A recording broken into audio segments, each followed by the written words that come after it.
Good afternoon, everyone. My name is Kristen Wong Tam, and I am the chair of the Lesbian, Gay, Bisexual, Transgender, Queer, and Two-Spirit Advisory Committee. My pronouns are she, her, they, them, and I'm very pleased, extremely pleased to welcome all of you to this historic first meeting of this new constituted committee.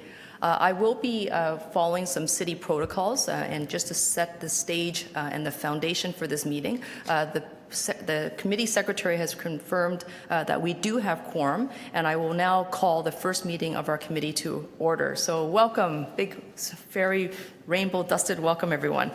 This meeting is being held using the City of Toronto's WebEx technology with members and staff connected by video conference or calling in. And because we are meeting remotely, we do ask you for your patience with any technical issues or delays that we may be experiencing. Members of the public can watch this meeting streaming live on YouTube at youtube.com/Toronto City Council Live.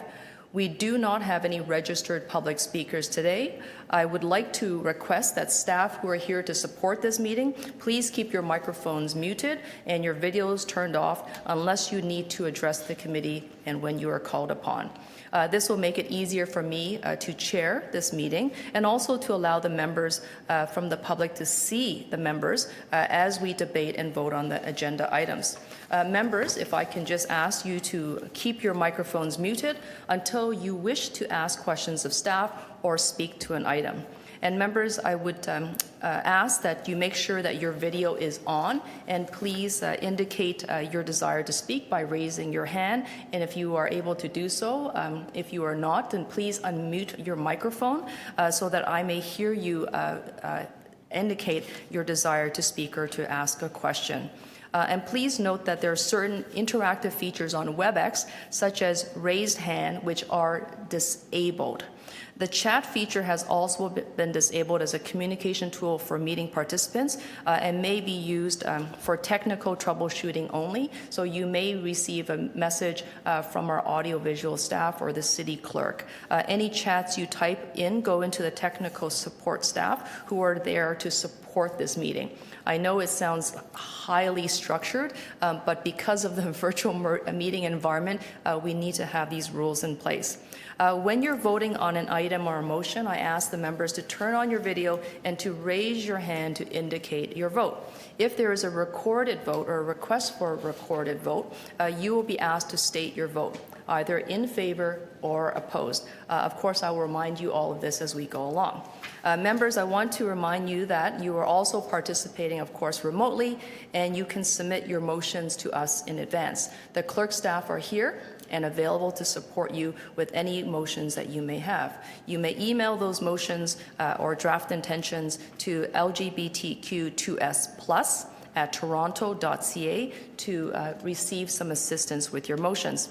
And although we are meeting in different locations and meeting remotely today, the LGBTQ2SA Advisory Committee acknowledges that we're meeting on the traditional territories of many nations, including the Mississaugas of the Credit, the Anishinaabe, the Chippewa, the Haudenosaunee, and the Wendat Huron people. Toronto remains home to many diverse First Nations, Inuit, Métis peoples, and we recognize that Toronto is covered by Treaty 13 with the Mississaugas of the Credit.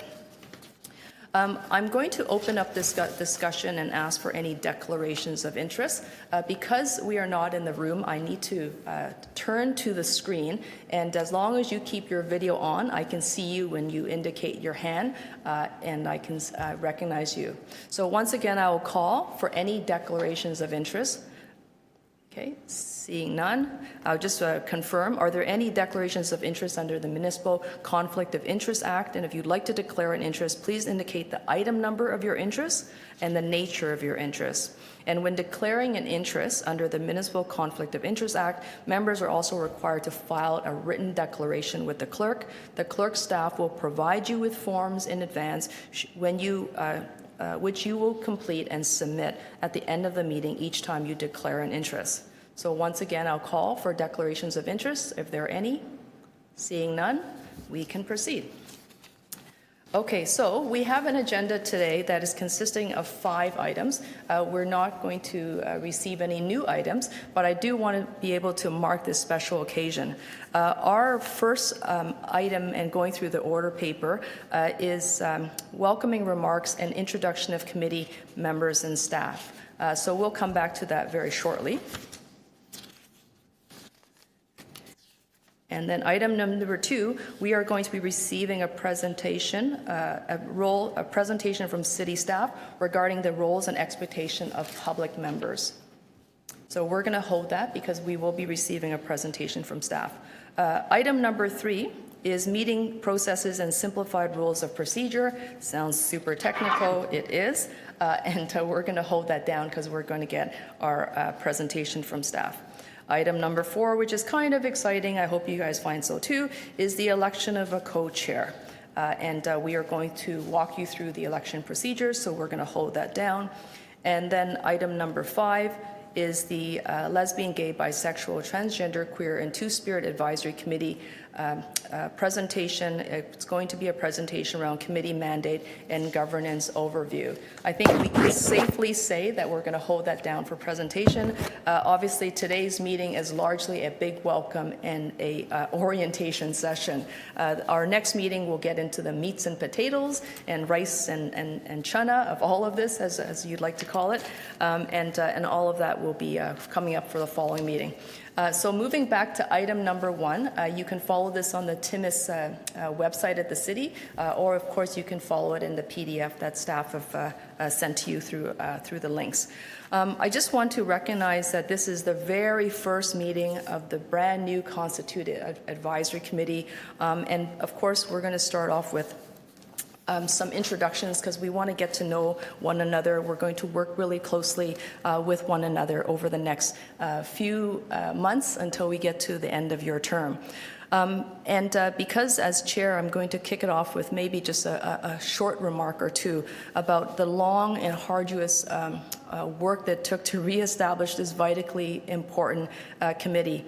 And it began in 2017, and I would say it might have began even earlier when there was a clear need for the LGBTQ2S community to be able to come to City Hall, provide some advice in a manner that will be received by City Council and the Executive Committee and the Mayor. And I'm really grateful that the community members were actually the ones who had advocated for the construction and the reconstitution of this committee, and this committee was supported. The motion was supported with a petition of over 217 signatures.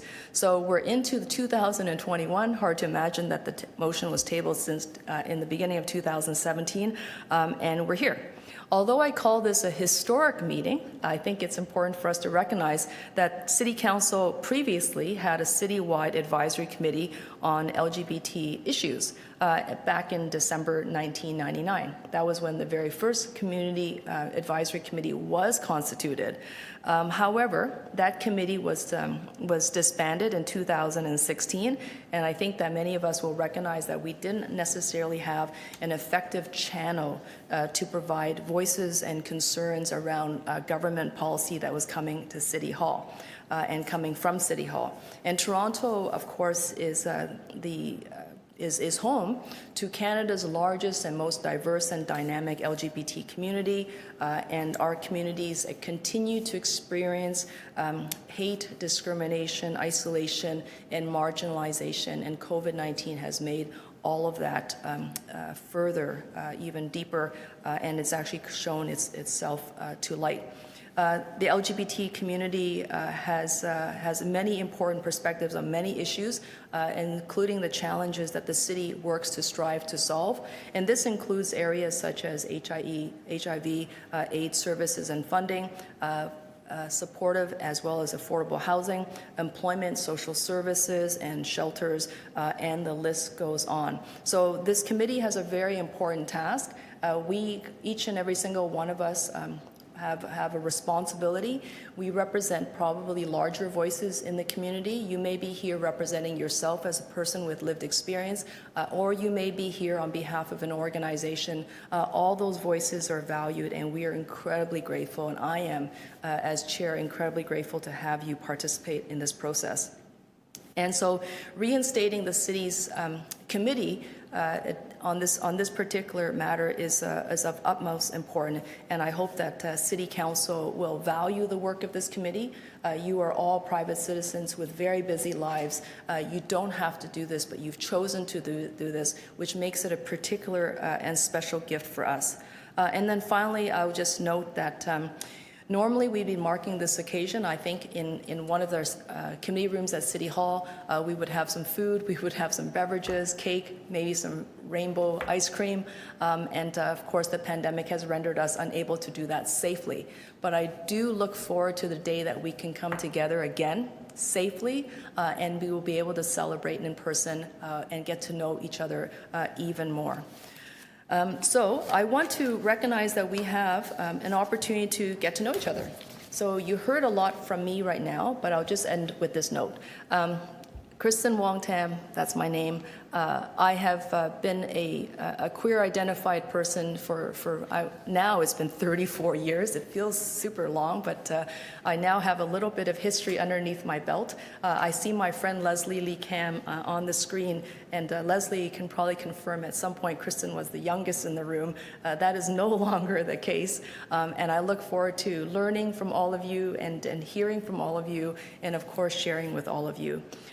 So I'm just going to go into a bit of an ordering, if I may. I'd like to invite the members here to introduce yourselves, and then I'm going to recognize the supporting staff who are here. If you can state your preferred pronouns, tell us a little bit about yourself, maybe how and why you chose to serve on this committee.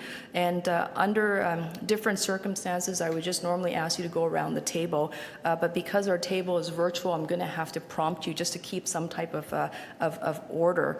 And if this meeting gets a little bit messy, and I'm going to apologize in advance, it's sometimes because the screen doesn't follow you don't remain static on my screen is what I'm trying to say, so it may hop around a bit. So I'm going to begin by just recognizing Ashante. Ashante, if you can unmute yourself and just take a moment to introduce yourself, we would appreciate that. Hi, everyone. My name is Ashante Frey. My pronouns are she and they, and of course, I'm in Toronto. As of right now, the reason why I decided to join this committee is because I work at Indeed, and we spend a lot of time figuring out ways that we can make our company a very inclusive and diverse environment. I served as the regional co-chair for our LGBT community and helped plan all of the pride parades across the America region, and really wanted to find a way for me to give back, but in a more local space. I found that, especially being Indeed, it being such a global company, I wasn't really able to help as much as I wanted to in Toronto, and I'm hoping that this committee will allow me to do so. So I appreciate just this opportunity to be here, and very excited to serve. Thank you very much, Ashante. I'd like to welcome Burka to say hello. Hi, everyone. Really excited to be here. My name is Burka. I use they, them pronouns. My day and night, what feels like my all day is I am the executive director of the LGBT Youth Line, which is a peer support helpline and does youth leadership opportunities for youth across Ontario. I have been in this role for 5 years, and so this table and body came at a time where I was trying to figure out what is my role as I move further into my leadership. I've lived in this city almost 15 years on and off. I'm a suburban at heart and now also live in Scarborough since September. So a lot of my focus is also what does it look like for queer, trans, two-spirit folks to thrive across the city? And what's the responsibility we have as a city that sees a lot of new youth coming into the city every year? So that's kind of what I'm coming with to the table. I'm excited to share space with a lot of the people that are here and learn and listen, and hopefully bring a bit of the voice from some of the people I work with. Thanks. Thank you so much, Burka. Jad.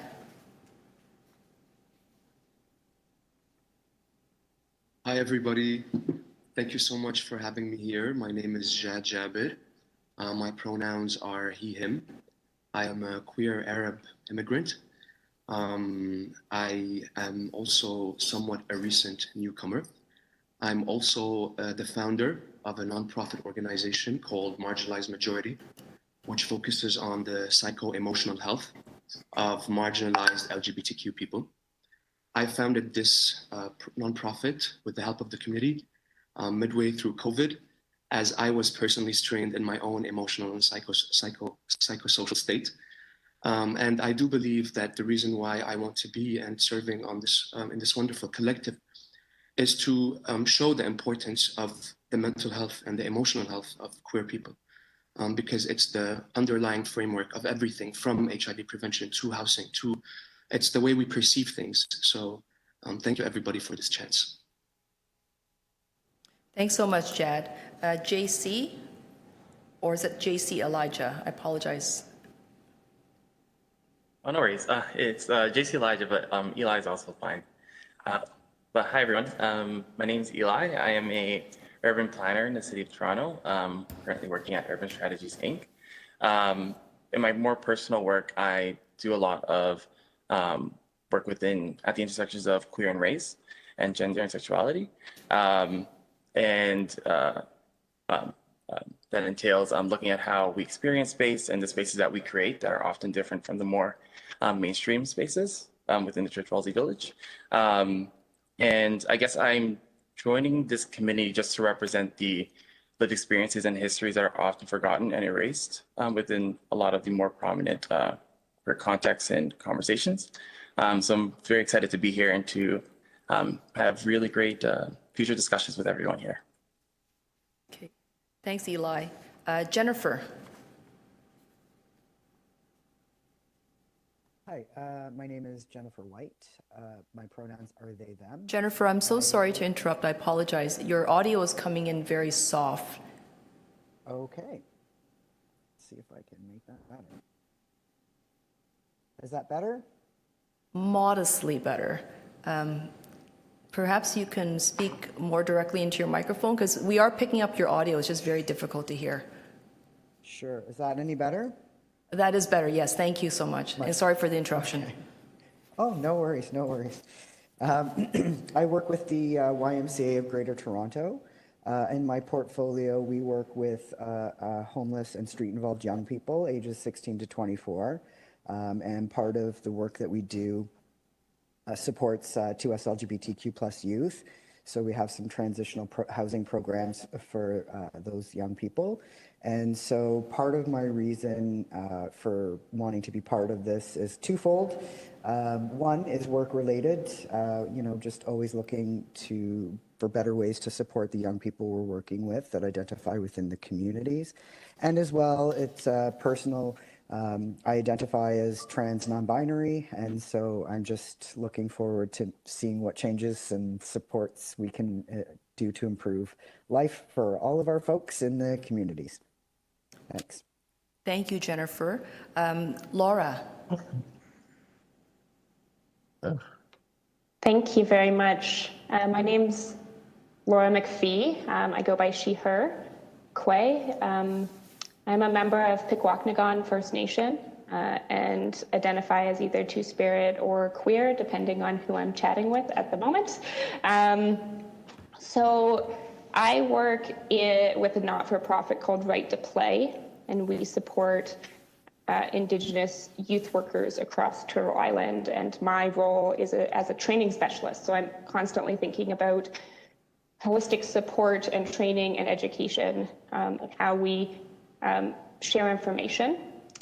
For me, I wanted to be on this panel because I have been incredibly lucky as someone who is neurodivergent and a trauma survivor to be able to access resources that have supported me, and also have community that supports me. And I think that our queer community needs that access. And I've also been unlucky in seeing some of my friends who didn't have that access, and due to that are no longer with us. And so I think a committee like this can make real change in our city and make sure that people feel connected and seen, and able to express themselves and get the support they need. Thank you. Ooh, I forgot. I also have a very urgent call at 2:15. I was told to tell the chair. So I will be stepping out, but then coming immediately back. Thank you so much, Laura, for letting us know. That's very helpful. Today we have a healthy number of attendees, so we definitely have quorum. So thank you very much. Next person, Leslie.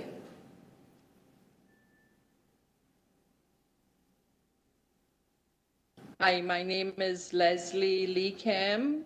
Can you hear me? Yes, we can, Leslie. Okay. And I've been a queer dyke community activist for the past 45 years. I'm now the oldest person in the room. And my pronouns are she and her. And I just want to introduce you to my friend Robin. I'm differently abled, and I'd like to introduce my mobility device because too often those of us who are disabled or differently abled are invisible. And now that I'm older, I'm even more invisible.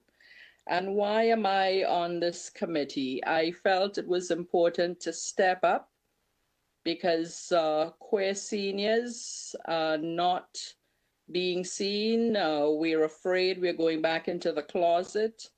And especially now during COVID, there's been a huge impact on us and our lives, and we're hiding even more. And it's important for me also to make sure that we work from an intergenerational perspective. And it's great to see some familiar faces and looking forward to working with all of you. Thank you so much, Leslie. Lori? And thank you for having me. It's really nice to meet many of you and see some familiar faces as well. My name's Lori Ross. I use she, her pronouns, and I am a faculty member in the Dalla School of Public Health at the University of Toronto. And in that capacity, I, for many years, have done community-based research with 2S LGBTQ plus communities. So I was really interested in joining this committee because it's such a privilege to get to hear all the stories and experiences that I hear in my work. And so I'm always trying to find ways to use those stories to make change, essentially. So I'm really glad to have this opportunity. I also just want to note that I'm at home with a 6-year-old who is waiting for the results of a COVID test. So if I have to turn off my camera and step away briefly, that's why I'm hoping that she chooses not to join our meeting today. Thanks, everybody. Well, thank you very much, Lori. And if your 6-year-old does join the meeting, that's certainly not a problem. This is an all-age, kid-friendly space. I'd like to welcome Janjeeth.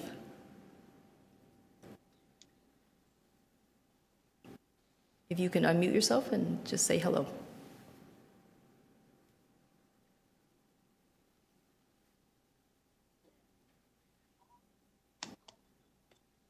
Janjeeth, depending on the device you're using, your unmute and mute button should be at the bottom of your screen. Is it Ranjit? You're calling me? Yes, I am. Sorry, Ranjit. Okay. Yes, thank you. Yeah. Okay. Thanks. My name is Ranjit Kulatilaka. Gender pronouns are he or they. And I have been working with LGBTQ plus refugees and newcomers for many, many years, maybe over 12, 15 years. Right now, I am coordinating a program called Rainbow Connect at the Neighborhood Group Community Services in Toronto. And so I am here to talk about the issues LGBTQ plus refugees and newcomers are facing mainly because of their being new to Canada and also access to services that are limited because of their immigration status, from being non-status to asylum seeker to convention refugee to permanent resident and so on. So they have been extremely traumatized back in their home countries, gone through quite a lot of trauma, torture, and when they come to Canada, they then face a lot of challenges, life-crushing challenges, including racism, homophobia, transphobia especially, and social isolation, and so on. So this is why it is very important for me to be here and raise these voices. Thanks. Thank you very much, Ranjit. Thank you. Samantha. Hi, everyone. My name is Samantha Peters. My pronouns are she and they. I'm a non-binary Black queer femme, and I'm really grateful to be here and to share space with you all. I'm a lawyer and also the director of legal initiatives and public interest at Black Femme Legal, which is the Law Foundation of Ontario funded project, where I provide both legal and non-legal resources to Black 2S LGBTQ+ workers in the areas of employment law and human rights law in particular.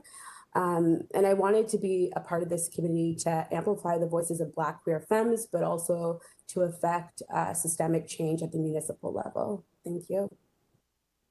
Thank you so much, Samantha. Susan.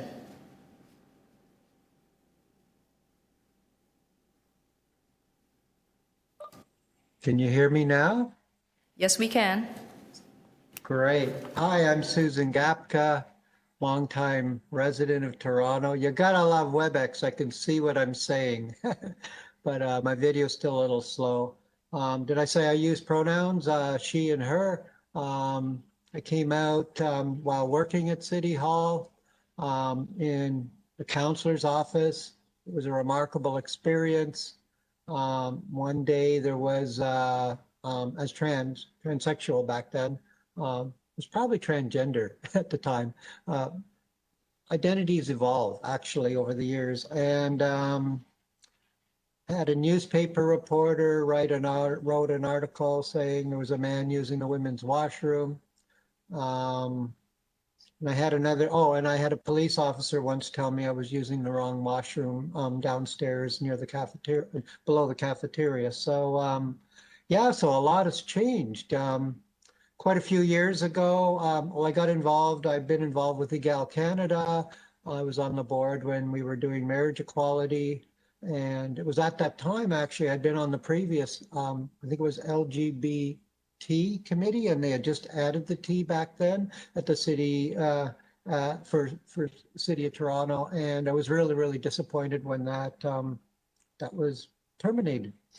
So noticed over the years that, you know, our lives, our well-being is more than a pride parade, that or a flag raising. There's important everyday issues. And so thought it was a really good idea that we reestablish this committee, and really thankful to the people that worked on making that happen. I have been a policy activist. I have a degree from York University in political science, but I studied public policy and administration. And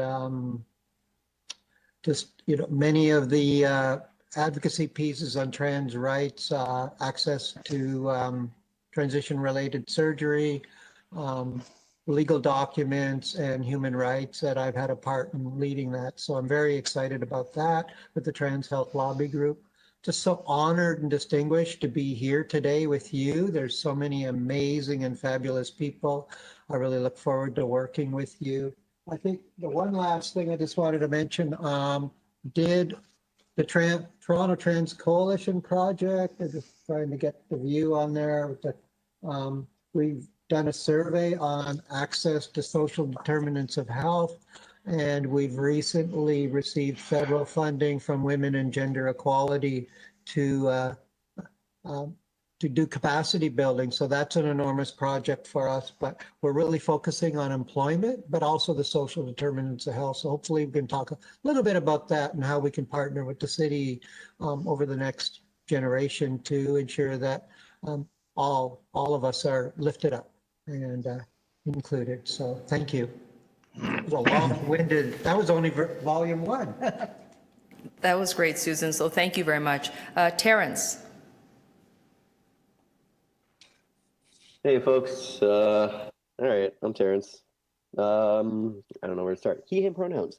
I'm from Rexdale, primarily initially, like 30 years of my life. And for those who don't know, it's the other end of Scarborough. So it's like the northwest end. Born and raised my whole life. I'm trans, female to male. And I came out when I was 14 and did a lot of traveling downtown. So because there was nothing that existed in my neighborhood, later on, I decided to create something when I became a youth worker. And so we started up Rex Pride in 2012, and it started really small, grassroots, just a peer support program. And it grew from there. So now we are under the Rexdale Community Health Center as a core program in their Youth and Family Services Department. And we're doing still the peer program that's fundamental, working with the youth, but we're also working with the community. So we work with the schools, working in the schools, trying to help support the staff and creating spaces and GSAs and all that. But then also looking at advocacy within different institutions. So that's actually why I joined, is realizing as much as I bang my head against the wall on some of these issues, you have to work from within as well. So this is trying to advocate and lend a voice to the community that I'm from and that I work with. Terrence, thank you so much. I want to welcome Monica.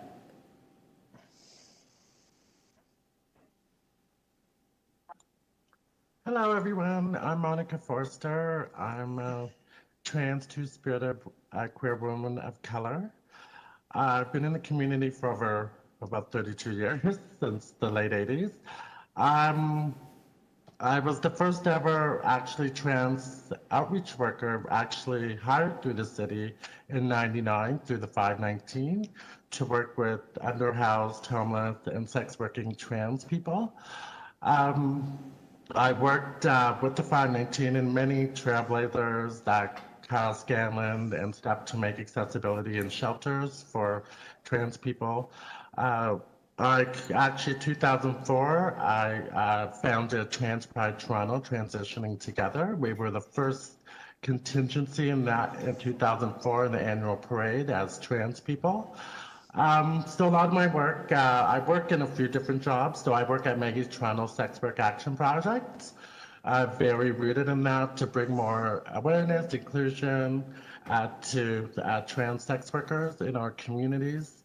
And I definitely work from a harm reduction approach when working with diverse people in our community.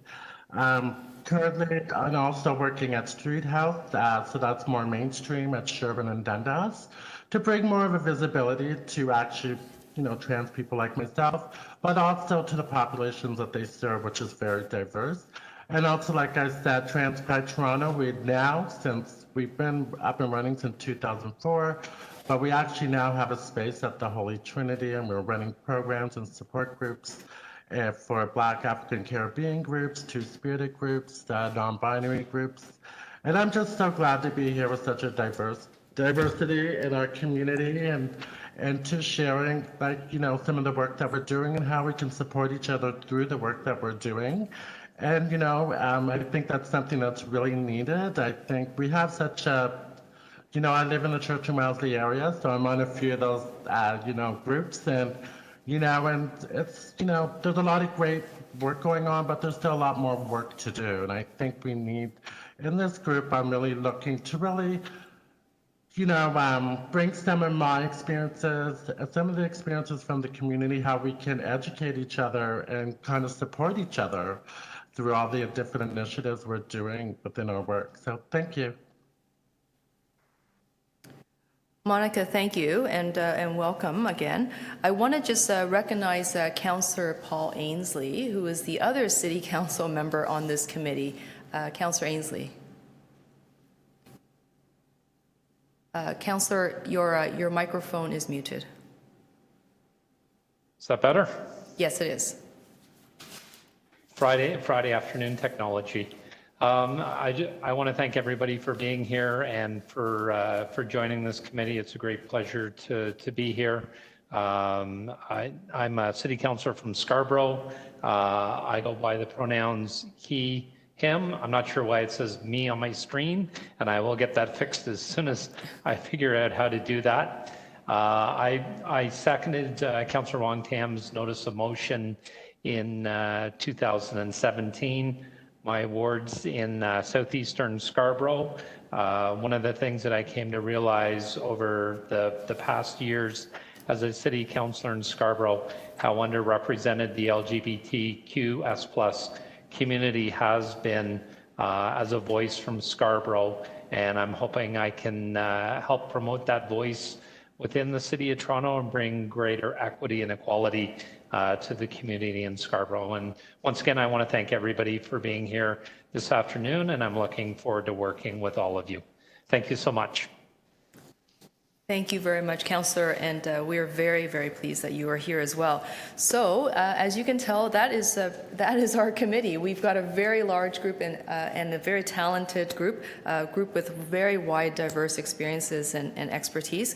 We're going to draw upon all of that. We do need all of your support and advice as we move through the big policy conversations that we have at the city. But of course, this committee does not do its work without staff support. So I just want to turn over the floor and have the staff who are here who are specifically tasked with supporting our work to introduce themselves. From the People and Equity Division, I'd like to say hello to Amma, who was on the screen.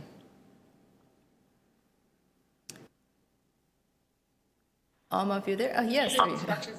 I followed the instructions and turned off my video when you instructed us to. Hi, it's Alma Kinton. I'm the city's Chief People Officer. I am excited to be part of this and to support this effort. I also am a member of the queer community, and so it's a pleasure to see this this initiative come to fruition, and we look forward to supporting you and to all the great insights that you're going to bring to the work that the city is doing. Thank you. Thank you so much. We are happy to have you here and leading us as well. Fiona McNeil. Hi, good afternoon, everyone. Fiona McNeil. I'm the Manager, Equity and Diversity under Amma's team, and I'm happy to be here. Thanks so much, Fiona. Janice Alvarez. Hi, everyone. Good to see you today. My name is Janice Alvarez. I use pronouns she and her. I'm an equity and diversity consultant with the city, and I'll be providing program support, and I look forward to working with you all. Thank you so much, Janice, and thank you so much to everybody within the team. From the City Clerk's office, I'll let them introduce themselves, starting with Sylvia. Hi, everyone. My name is Sylvia Przezdzecki. My pronouns are she and her. I work in the City Clerk's office, and I am the secretary to this committee. So I can be your first point of contact for meeting agendas, minutes, motions, or anything else relating to the conduct of meetings. When you send an email to the LGBTQ2S+ mailbox, I will get that email, and I will do my best to respond to your inquiries or direct them to the appropriate city official. So welcome, and I look forward to working with all of you. Thank you, Sylvia. And then we want to say hello to Jonathan. Thank you, Chair. My name is Jonathan Cancella. I work with the City Clerk's office. I'm happy to be with the team supporting your committee. I work with Sylvia as a team, and I'm happy to serve you and to be working with you for this wonderful committee. Thank you. Thanks, Jonathan.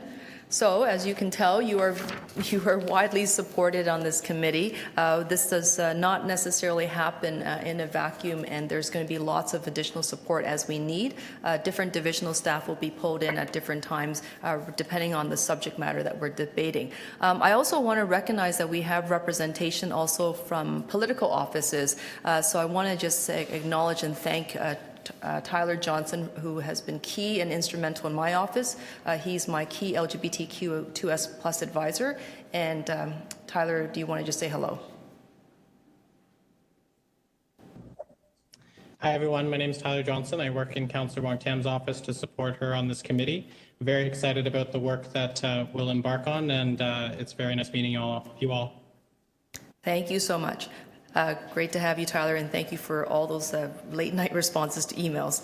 I also want to say hello to representation from the Mayor's office. Stephen, are you able to say hello to us? Yes, Councillor, thank you. Hello, everyone. My name is Stephen. I'm here on behalf of Mayor Tory. As many of you know, Mayor Tory is a very big supporter of the LGBTQ2S community, and we're very happy to be here. I'll be attending on his behalf at all the committee meetings. Hopefully, we can have the mayor come as well one day. And I also am a member of the community. I identify as gay myself, so I'm very excited that we have this advisory committee at the city, and I am very excited to work with all of you. Thank you. Okay. Thank you so much, Stephen, and we're really glad to have you here as well. Okay, so it took a while for us to get through the introductions and the welcomes, but as you can tell, we're here to do some work. So I just want to follow procedure, and please don't take anything from it because it's going to be a little bit odd. I'm going to call upon members of the public if they have any, if they're speakers to this matter. Seeing none, then we'll just move to questions of staff. Are there any questions of staff from members of the committee? Seeing none, are there any speakers to this item that we've just gone through? Seeing none, then I will move to receive this, this particular item. And then all those in favor, if you can indicate your support by raising your hand. Yes, thank you very much.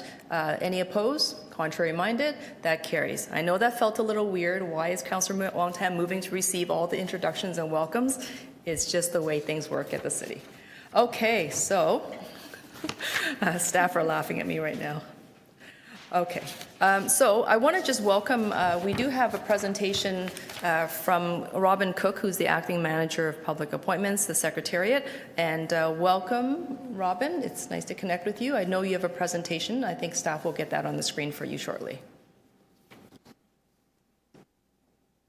Thank you very much, Madam Chair. Hi, everyone. Thank you so much for having me this afternoon. As Councillor Wong Tam said, my name is Robin, and I'm currently the acting manager of the public appointments team. And my pronouns are she, her. And I will be going through a presentation about the roles and expectations of public members. So Jonathan, if we could just go to the first slide. Thank you. So you are appointed as many of you probably know, until November 14th, 2022, or until the mandate is completed, whichever comes first, which we don't expect will be before November 14th of 2022. And you are appointed at the pleasure of council, which means that City Council may rescind your appointment at any time without cause. If council chooses to reestablish the council advisory body next term, then you would be eligible for reappointment, and the term limit is 2 consecutive 4-year terms for a total of 8 years. And we can just switch to the next slide. Thank you. So the conditions of your appointment are such that you must continue to meet the eligibility criteria throughout the duration of your term. So you must continue to be a resident of the City of Toronto. You can't be an employee of the City of Toronto or any of its agencies or corporations. And you can't be a spouse, partner, child, or parent of a member of City Council. So the composition of the LGBTQ2S+ advisory body is 15 members, and it's comprised of 2 members of council and 13 members of the public, comprised of community and policy leaders with lived experience and or expertise in LGBTQ2S+ issues and reflecting the diversity of the community. So the advisory committee meets approximately 4 times a year at the call of the chair, and the duration of the meetings will be approximately 2.5 hours, and they are held during the week, and meetings are open to the public.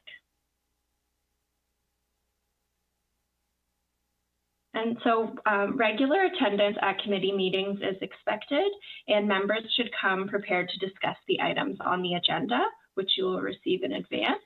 And if you are unable to attend a meeting, we ask that you please contact Sylvia, the board secretary, in advance of the meeting. So with this council advisory body, public members receive an honorarium of $250 for each meeting that they attend. The honorarium is not intended for public members who serve as a representative of an organization or a business where they are employed, and staff will follow up soon with more information about how you'll receive the honorarium and to provide you with any necessary paperwork. In addition to the honorarium, any reasonable expenses incurred while attending to authorized committee business will be reimbursed. The expenses must be for business activities that have been authorized by the committee.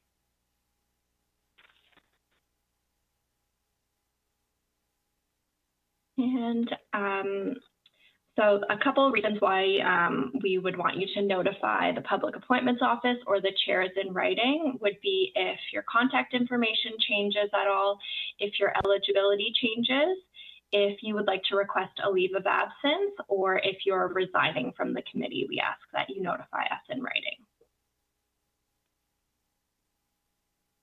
And if you would like to take a leave of absence, you can submit a request to the committee to take a leave for any reason.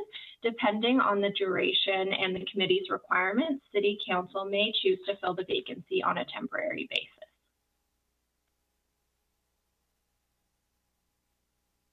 And if you run or seek appointment to any elected office, or if your eligibility changes, a leave of absence or a resignation is required.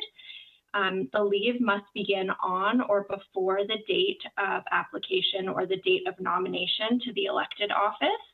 And if you must resign, as I mentioned earlier, please notify us and the chairs in writing and provide your effective resignation date as soon as possible.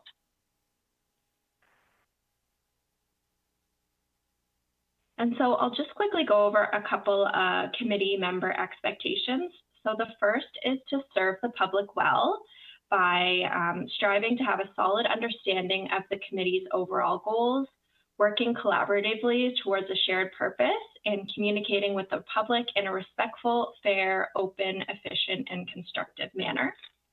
The second is to champion the standards of public service by upholding the highest standards of conduct and displaying the principles of integrity, objectivity, confidentiality, accountability, honesty, and leadership. The third is to foster equity, diversity, and inclusion by championing the city's commitment to a discrimination-free environment and valuing diverse perspectives and contributions. And the fourth is to act with integrity and impartiality by conducting your duties in an objective and uninfluenced manner and by placing public good before self-interest. So this concludes my presentation. If you have any questions about your appointment at any time, please contact our office, and you can contact us by email at appoint@toronto.ca or by phone at 416-397-0088. And you can also visit our website, which is toronto.ca/serveyourcity. Thank you very much. Thank you so much, Robin, for that presentation. I will now turn it over to the committee members. If I can get the screen back, thank you very much. Members of the committee, do any of you have questions of the staff presentation? Fairly straightforward. I'm seeing lots of head shakes. Okay. Yes, Leslie, go ahead, please. I'm going to just by way of reminder, you have 5 minutes to ask questions and 5 minutes to speak. So Leslie, go ahead and I'll start your clock. Okay, I just have a quick question about the acronym because Two-Spirit is at the end of the acronym, and I would like us to change that to respect Indigenous and Two-Spirit people and in the spirit of reconciliation. That is a question for the staff. Thank you very much. I will ask my colleagues, Janice, perhaps, or Fiona, if they would like to comment, or Brendan from the City Manager's Office.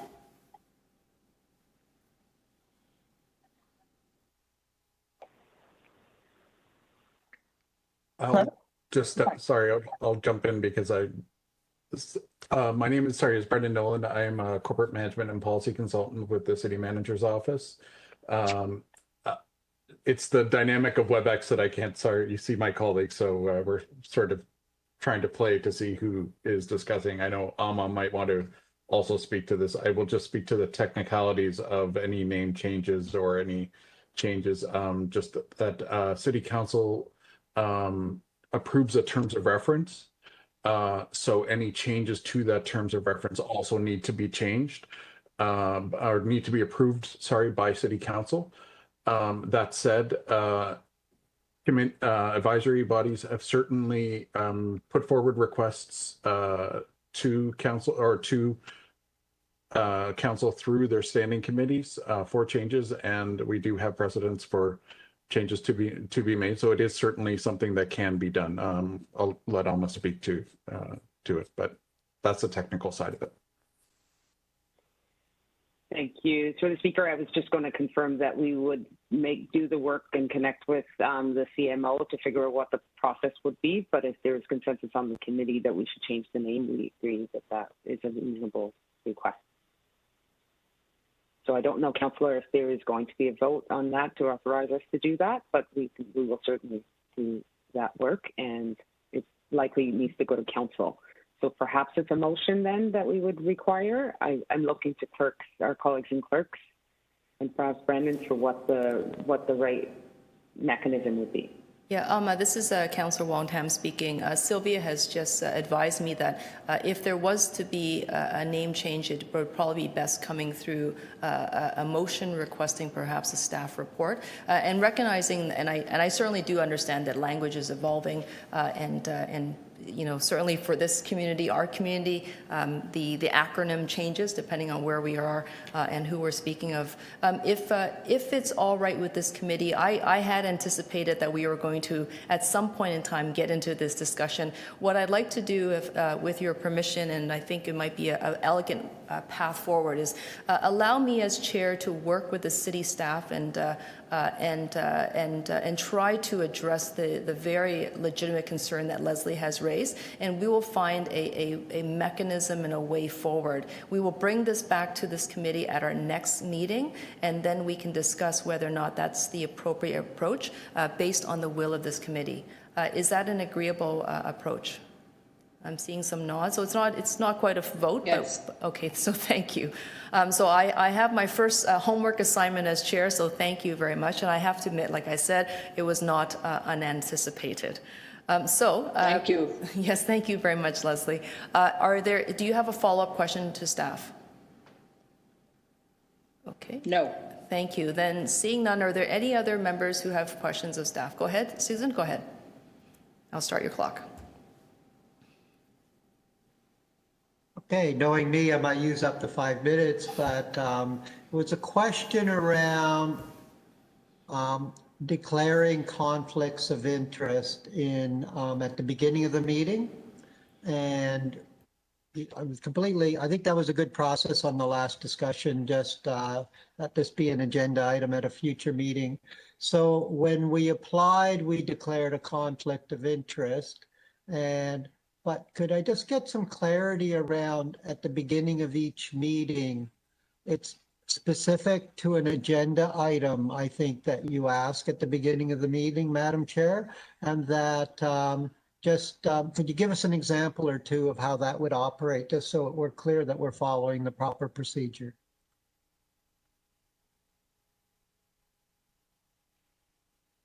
Susan, Sylvia will speak to that question.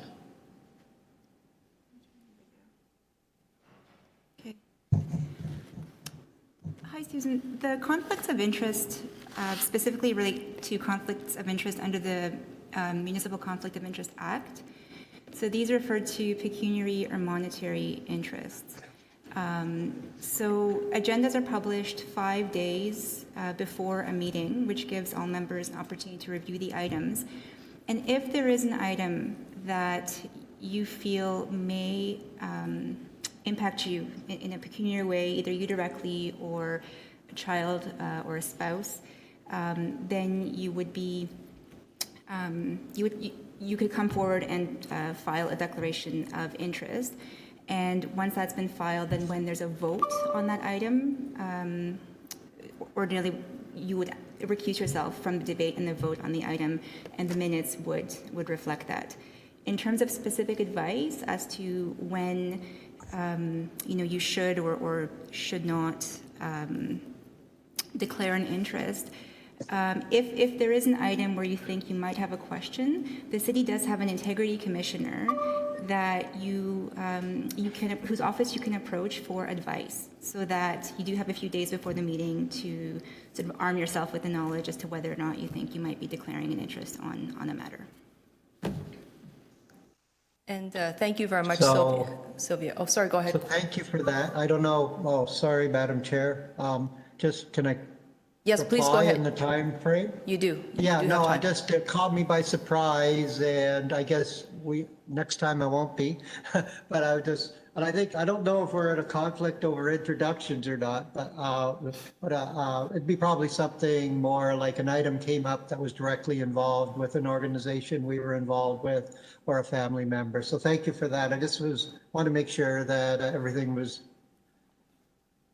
we're following procedure properly. Thank you very much. Thank you, Susan.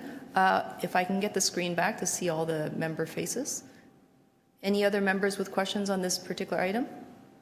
Okay, seeing none. So I think the general rule of thumb, if I may just offer some advice, is that if you believe that you may be in a conflict, and this has to have financial impact, so something that will enrich you or perhaps something that will impact your pocketbook, then please let us know, and we will obviously work with you to file out the proper form. If you have any doubt, it's best to declare anyways. But as members of the LGBT community, I'm just going to use queer as an easy catchphrase.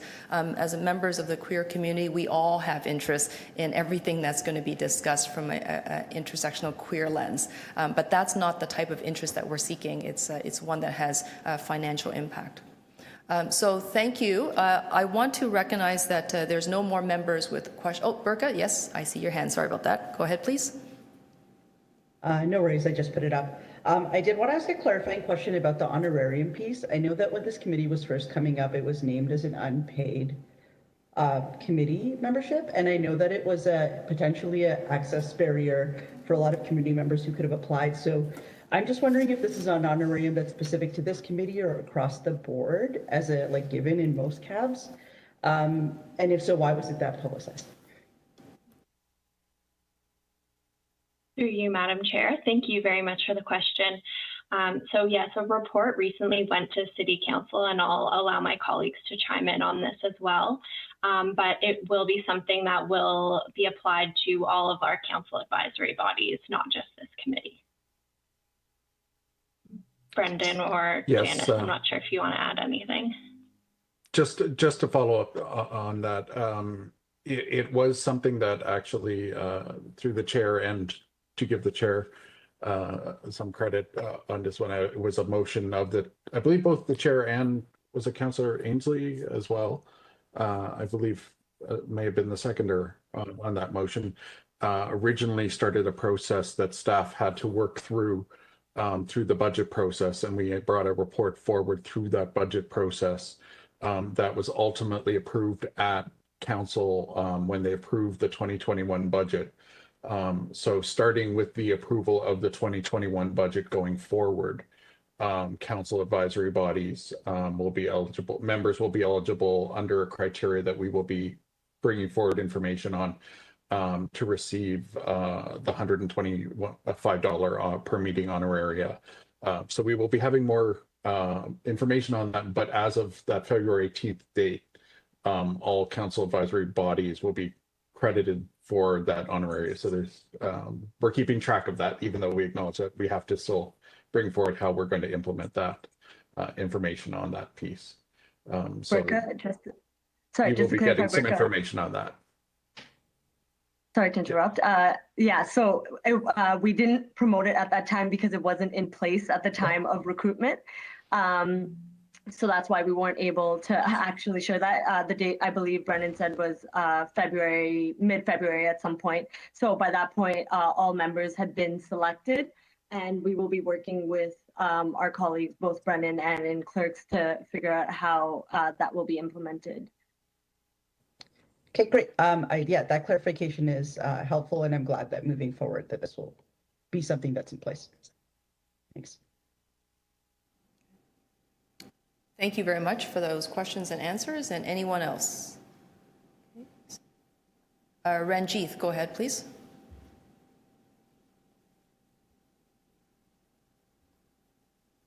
Ranjith, I've acknowledged you. Hopefully you can hear me. Okay. Okay, great. Thank you. Managed to unmute. I saw in the presentation the honorarium was $125 on the one of the slides, but it was pronounced as $250. I just wanted to clarify the correct amount. Through you, Madam Chair, my apologies. You are correct. It's $125 per meeting.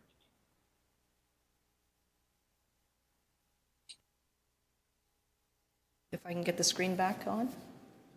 Sorry, folks, it's just, I rely on staff to toggle my screen so I can see you folks. Any other questions on this matter? None? Okay, anyone would like to speak on this item? None?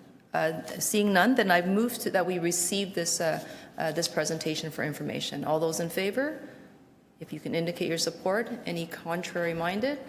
Seeing none, that passes.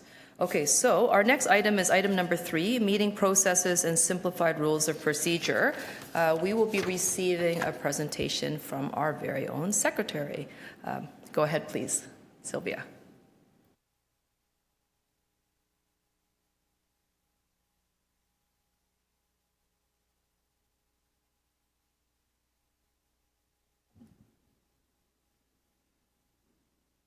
Hi, everyone. So, like many other meetings that you might attend, the meetings of the LGBTQ2S+ Advisory Committee are structured according to a set of rules. Council advisory committees such as this one use the simplified rules of procedure. Simplified means that they are a pared-down version of City Council's rules based on the same principles and tailored to the needs of an advisory committee. Okay.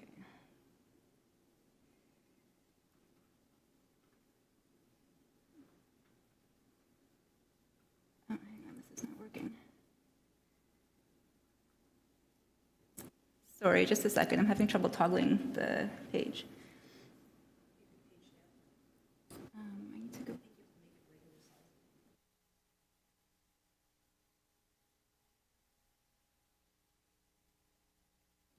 Sorry about that. The principles that form the basis of the simplified rules, as well as the City Council procedures, are the members' rights listed on this slide. Okay. It is expected that members of an advisory committee come to the table with different viewpoints. So these principles safeguard the rights of all members to participate equally in the meeting. Okay. Another principle, and one that is enshrined in law, is that all the decision-making takes place in public. The public may attend any meeting, in person or nowadays virtually, and may submit written comments or present to the committee on any item on its agenda. The agenda serves as notice of the meeting. Only items included on the agenda may be discussed, as the public has received notice only of those items. Members may not conduct business or materially advance the progress on any agenda item outside of the meeting itself. All meetings must begin and end in public, but that doesn't mean they must always be public from beginning to end. There are about a dozen circumstances set out in the City of Toronto Act that would make it appropriate for a committee to close its meeting, and a couple of these are listed here. For instance, if the committee wanted to discuss personal matters about someone or talk about an acquisition or disposal of land, which may not fall into the scope of our committee. The simplified rules set out the role of the chair and the co-chair. Essentially, the chair assures the progression of business by ensuring that agenda items are fully considered and decided upon, and that order and decorum is maintained. In the chair's absence, this is the role of the co-chair, and the co-chair is to be elected as the next item of business on today's agenda.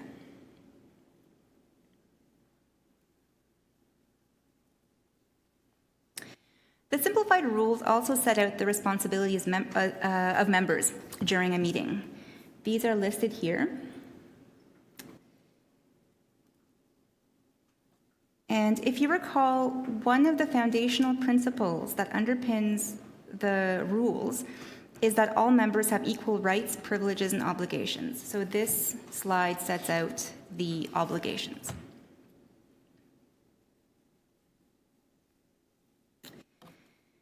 There is an order of business that you will see on every agenda, including the one before you today. At every meeting, the chair will call for declarations of interest under the Municipal Conflict of Interest Act, and we've had an opportunity to talk about that already.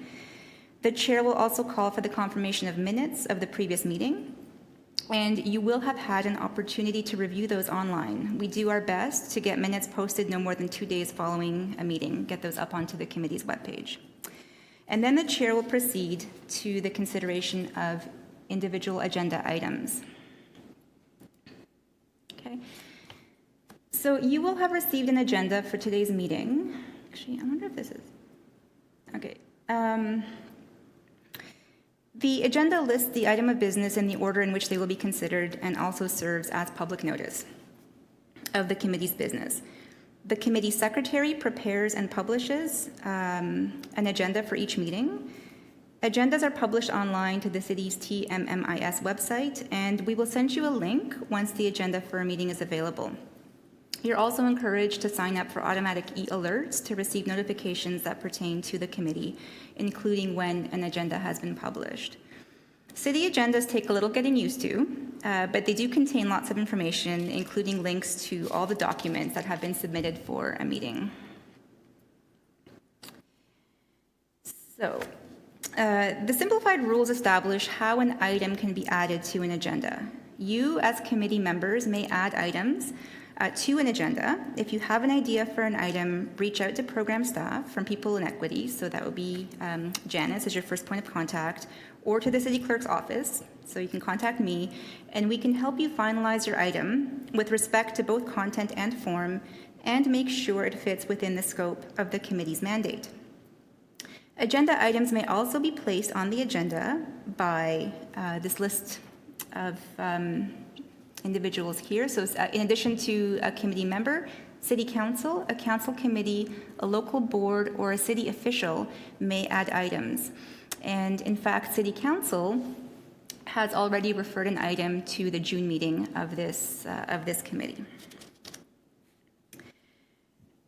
Over here, the EX 1111, every agenda item has a unique identifier.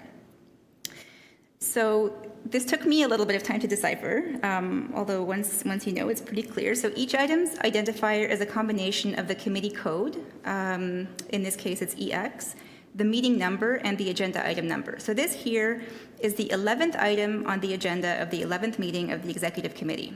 Your committee's identifier is QS. And this little identifier comes in handy a little later, I'll show you, if you want to search the website for specific items. Many items are specific to the city as a whole, and some are ward specific and pertain to something that's happening at a specific address. So in those cases, you would see a ward number. In this case, it just says all. And the ward number also alerts city councilors to issues that might affect their constituencies. Some items originate with a report or a letter. If you, as a member of the committee, would like to bring forward an item to the agenda, one way to do that would be to submit a letter prior to the agenda closing date with a summary of your item and any recommendations you would like the committee to consider. Okay. Some items do have recommendations, and then the summary provides a little bit of context or history for the item. There is an ordered process for disposing of each item. The chair brings the item forward. There may be a staff presentation offered by a city official, such as you are hearing today, or occasionally there may be a presentation by an outside organization appearing at the invitation of the committee or of city staff. There may be public speakers who have registered to address the committee, in which case you would have an opportunity to ask questions of the public presenters. Then you will have an opportunity to ask questions of staff and speak to the item, which is also your opportunity to move motions.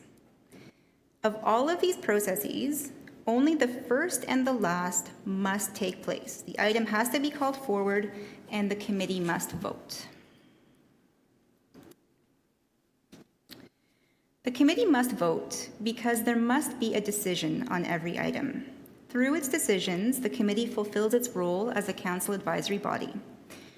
The committee may make recommendations to city officials on matters within their jurisdiction. It may make recommendations to a council committee, and it may also make recommendations to city council directly on a matter that's on the council agenda. So in today's order of presentation, I realize I am up ahead of Brendan Nolan from the City Manager's Office, who will give a presentation on the city's governance structure and where advisory committees fit in that structure. So his presentation will give more context to the advice-giving role of this body. Every item must be dealt with by motion in one of the following ways. So the committee may choose to receive the item for information, as we've been doing today, and that simply is to acknowledge the matter and take no further action. The committee may defer the item to a future meeting, that is, postpone consideration until a specific time or until a specific condition is met. The committee may adopt the recommendation to approve the main proposal as presented, or to amend or add new recommendations to vary the main proposal or propose an additional action. So motions to amend are substantive. We need these in advance whenever possible. Our staff at the City Clerk's Office will help draft your motions. With your permission, we will seek input from program staff if necessary, as these proposals must fall within the scope of the committee's mandate. They must be typed, displayed, and should be read aloud so the proposal is clear to everyone. Voting is one of the responsibilities all members have.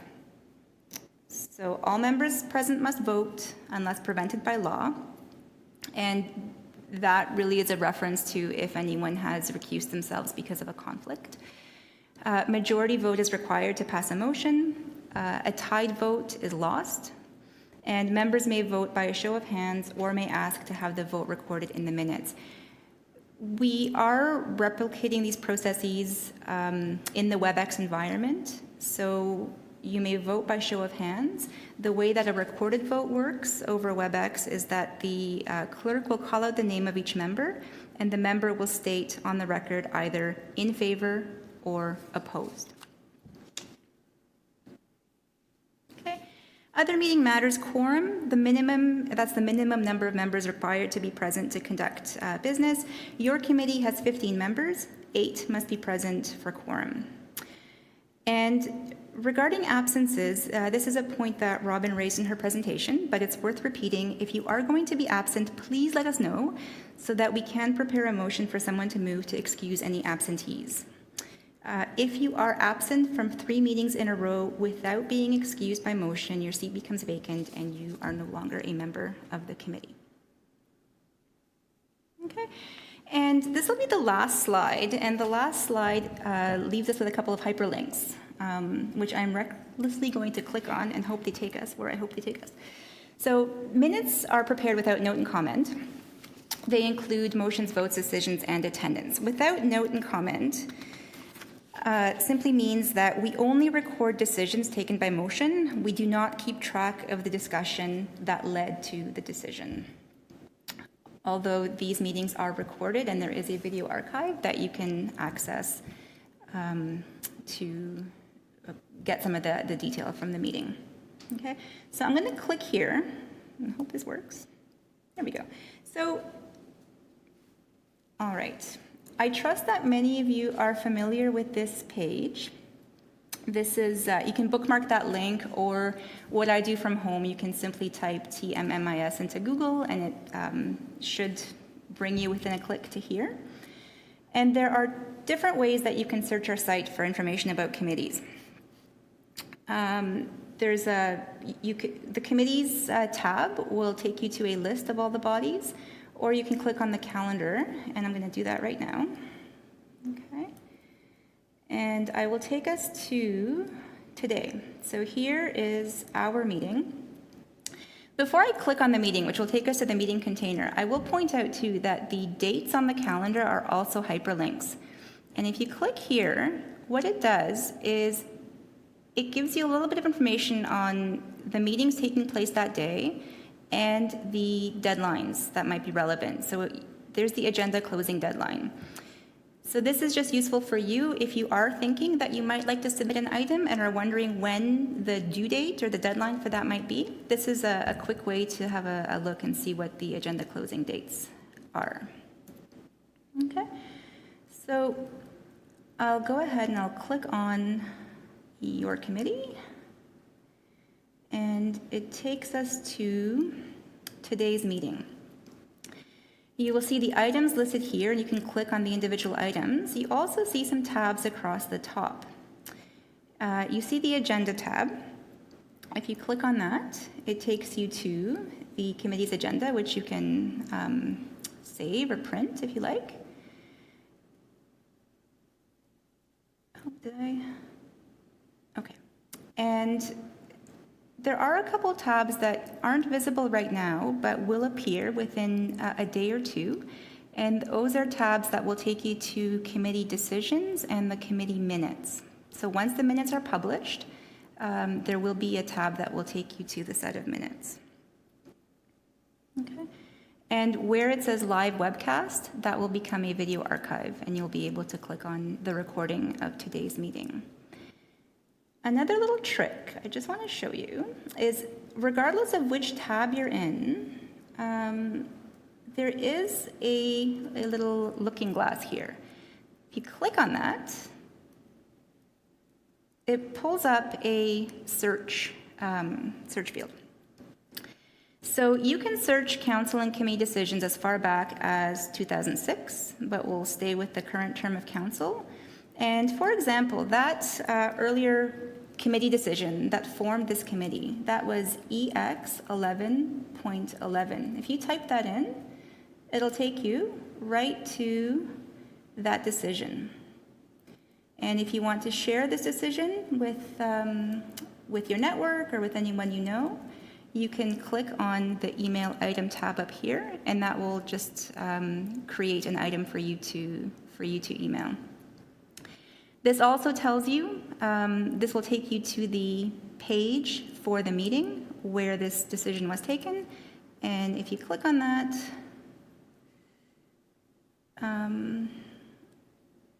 it takes you there back to EX 1111, or the 11th meeting. And here you see this meeting took place in the past, so all the tabs are complete. There's decisions, minutes, and a video archive. The difference between the decisions and the minutes, occasionally, we may publish decisions in advance of the publication of the minutes. Those are still not final. Only with the publication of the minutes are the final decisions available. But there are preliminary decisions that are sometimes available. This is more of a feature of city council meetings where a huge number of decisions need to be published. But that's the difference. The minutes have all the details, including attendance and recorded votes and so on. So I will wrap up momentarily. I'll show you one last thing, which you may be familiar with, but if you go to the Home tab across the top and scroll down just a little bit, this is where you have the option to subscribe to council and committee e-updates. You may all have already done this, which is wonderful. If not, it's very, very easy to do. You just click through and enter your email address. And you can scroll down. You can certainly choose to be notified of all the meetings, but there are in the neighborhood of 80 decision bodies, so you may be getting a lot of pings to your inbox if you do that. But if you scroll down to other boards and committees, it's alphabetical, and if you scroll down to LGBTQ, you click here, check, and then if you go back up to the top and hit subscribe, sorry, I'm not giving you whiplash, subscribe, that will add you to our list. And once subscribed, you will get an automatic update every time there is an agenda published, minutes published, if there are supplementary materials that have been submitted on an agenda item, if a meeting has been rescheduled, if a new meeting has been scheduled, any updates to do with the committee will be automatically sent to your inbox. In addition to that, Jonathan and I will send you an email with any updates, but the e-updates will be more immediate. Okay, so I will take down my screen. And I thank you for your time, I realize. And I'm happy to take any questions if you have any. Thank you very much, Sylvia, and that was a very thorough presentation. I just will turn to the members on my screen. If anyone has questions of the presentation, please let me know by indicating your hand. Okay, I'll start with Susan, and you've got 5 minutes. Go ahead. Wow, that was intense. It's a total different thing to be a member of the committee than to be an observer. So thank you for that presentation, staff. My question is around the recording of the meeting. Is it live streamed, and does that stay? Does the minutes are recorded as you explained, but just wondering what other, it's just feeling a little bit historic here. We're doing this on WebEx, so there's different different ways for the public to access what happens today. So I'm wondering about the video recordings, whether they're kept in, what do you call it, kept online for a period of time afterwards, or it's just the written minutes of the meeting that are recorded. So this particular committee meeting is being live streamed to YouTube, and that recording will stay with the committee, with that container. So that tab across the top where it says committee video archive, that will remain as part of the record of this meeting. So it will be accessible for members of the public to view at a later date. And again, it is live right now, so any members who are of the public who are wishing to watch are doing so right now. Thank you so much for that. I'm sorry, as a follow-up to that, just to clarify the mechanism, although we're using WebEx as the mechanism for a number of our meetings now, it is YouTube that we will continue to be using to store, if you will, or to post those meetings afterwards. So we are making them accessible in that historical sense. People don't necessarily have to have WebEx or be logging into WebEx afterwards to view the meetings if they're viewing them afterwards. Thank you. Are there any other questions? Okay, I'm not seeing any members with additional questions. Members to speak on the matter. Okay, seeing no speakers, then I just want to thank staff for their presentation and recognize that this is obviously, you know, when you sort of see the behind the scene mechanism on how to support these advisory committees and even the work of City Council, you know, this particular House of Government, and I'm very proud to be a member, but the local order of government, I think, is extremely open and accessible. And the City of Toronto continues to strive to be that open body of government.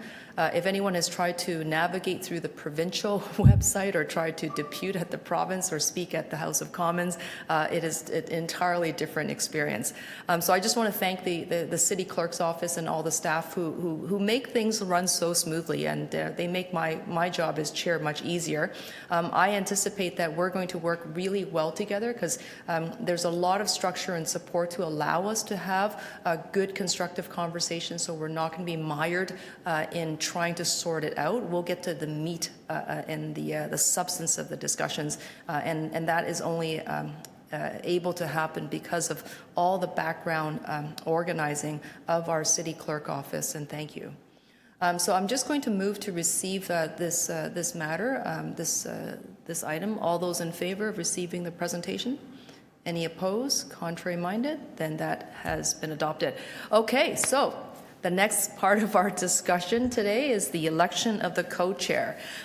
Who wants additional responsibilities? Who's very interested? All right.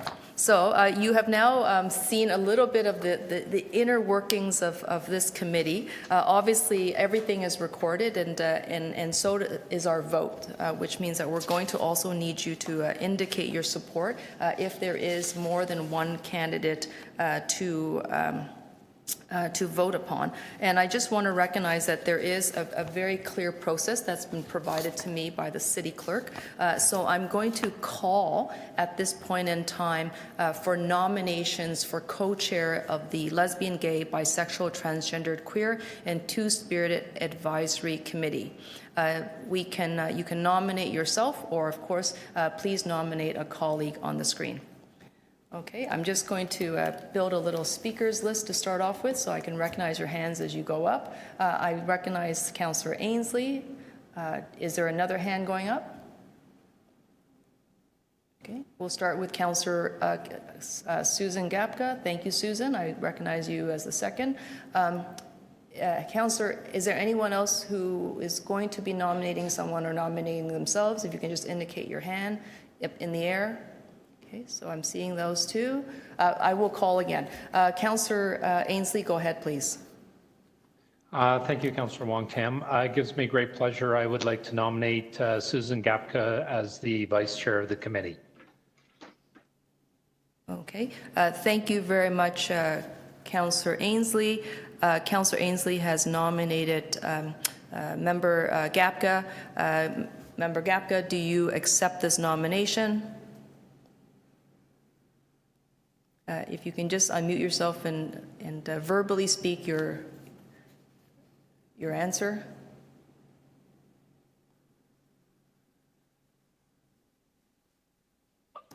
I was speechless in more ways than one, Madam Chair, because I was on mute as well, but I will accept the nomination with honor and be delighted to serve in that role. Great. Thank you very much, Susan.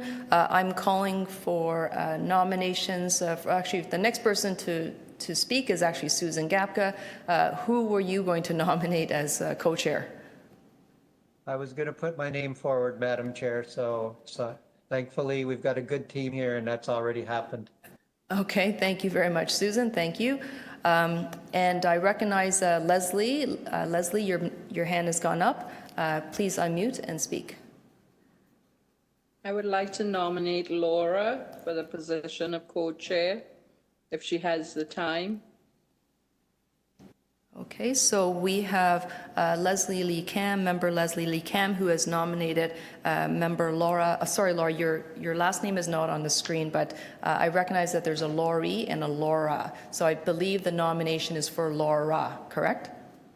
Yes, yes. So, Laura. Thank you. Laura, I'm going to turn to you. Do you accept this nomination? Yes, I do. Okay. Thank you very much. Are there any other members who is interested in serving as co-chair or who would like to nominate someone for co-chair?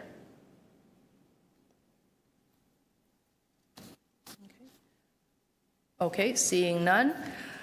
And just recognizing how busy all of you are, I just want to also to acknowledge that being the co-chair doesn't mean that there's going to be a heck of a lot of other work for you. It just means that you get to work with myself as a chair, unless you want to make a lot of work. That is another story. Okay, so now we have two nominees on the floor. As Susan Gapka and Laura.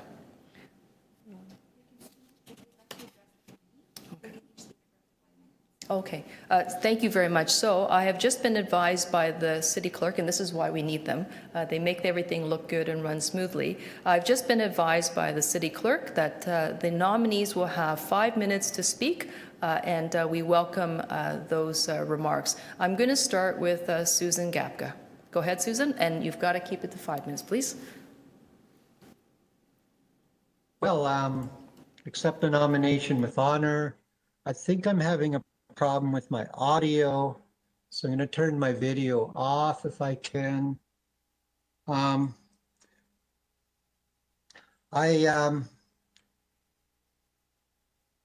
been a long time coming, this this committee. And as I said in my introduction, that our communities, our everyday lives of LGBTQ plus, Two-Spirit plus people are more complicated than a pride parade or a flag raising. And so it's really exciting to think that we're going to be doing some public policy. It's so public policy across the city, and it's not just in the downtown core either. So that's really exciting because we are more than just one geographic area. So honored and blessed to see so many people, the diversity on this committee, the breadth of identities and how much has changed, and what's going to happen with the next generation as the torch is passed.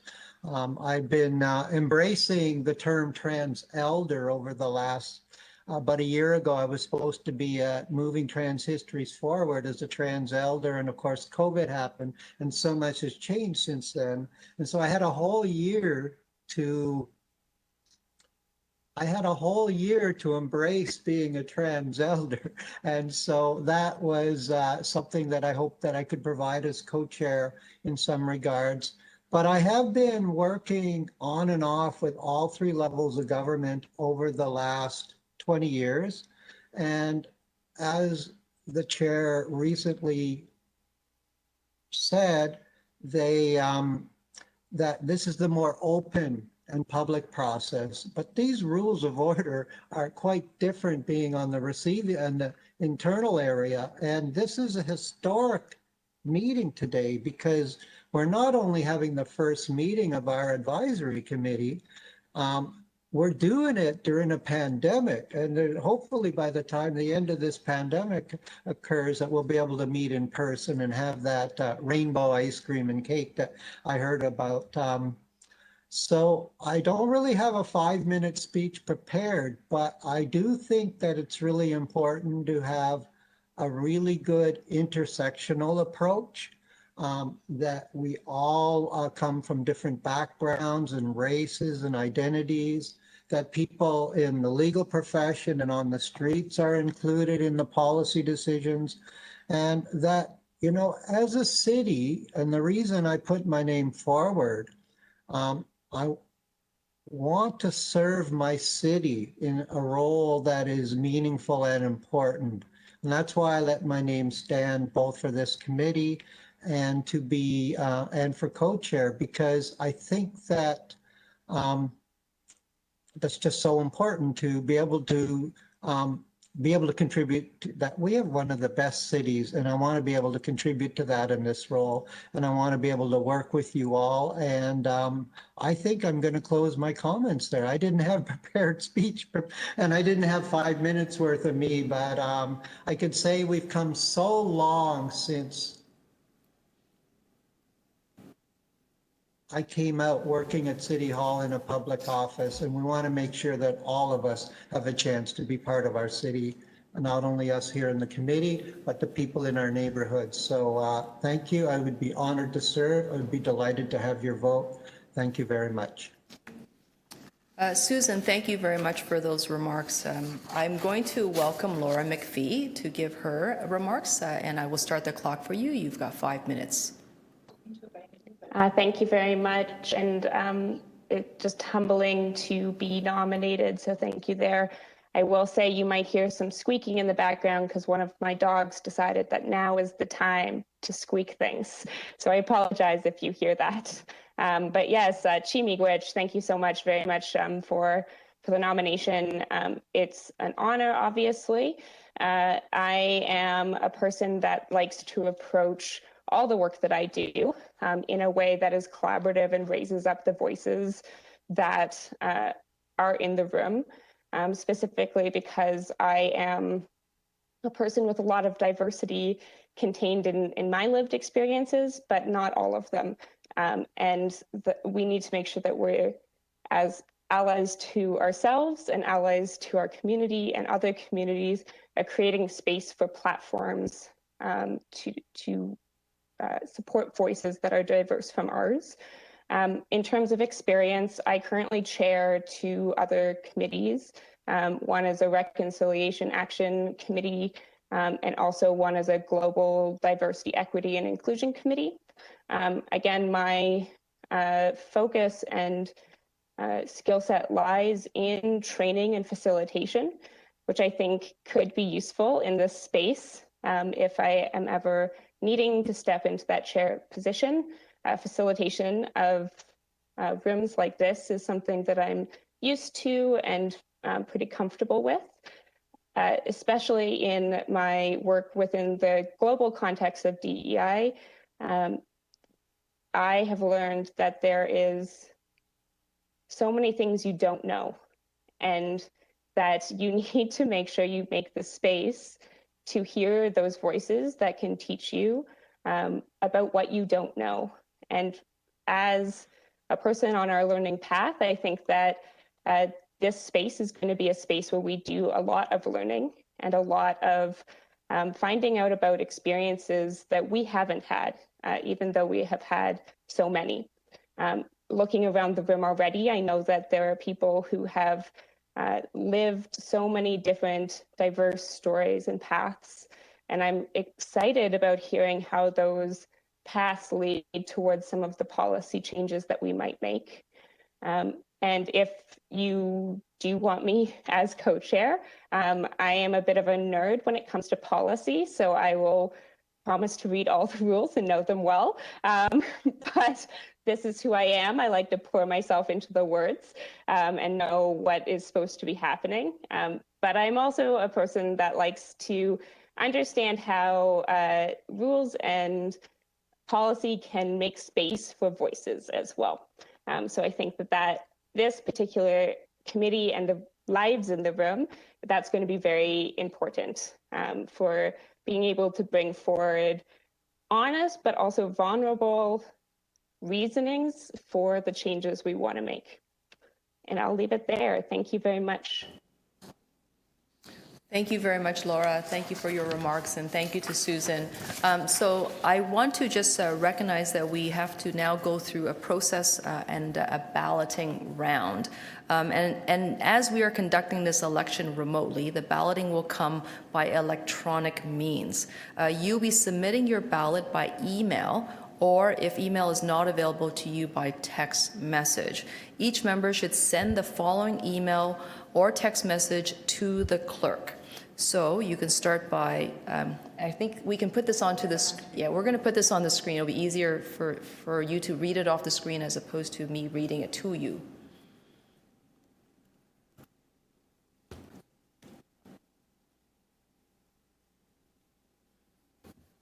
Okay. So each member can send the following email or text to the clerk, and there is that body of information you need. You obviously can send it by email. You have to send it to that address, lgbtq2s@toronto.ca. The subject line should read ballot. In the body of the message, please type "I vote for," colon, and then state the name of the individual you're voting for. And yes, and you must sign your full name at the end, so we have a paper record of that, or some type of electronic record, I should say. If you don't have access to email right now, you can also do this by text, and you would text 416-660-2372. In the body of the message, you type "I vote for," and then list the name. And then underneath the name of the nominee, you would then sign with your full name. You may indicate your vote for one candidate only, and all members present must vote.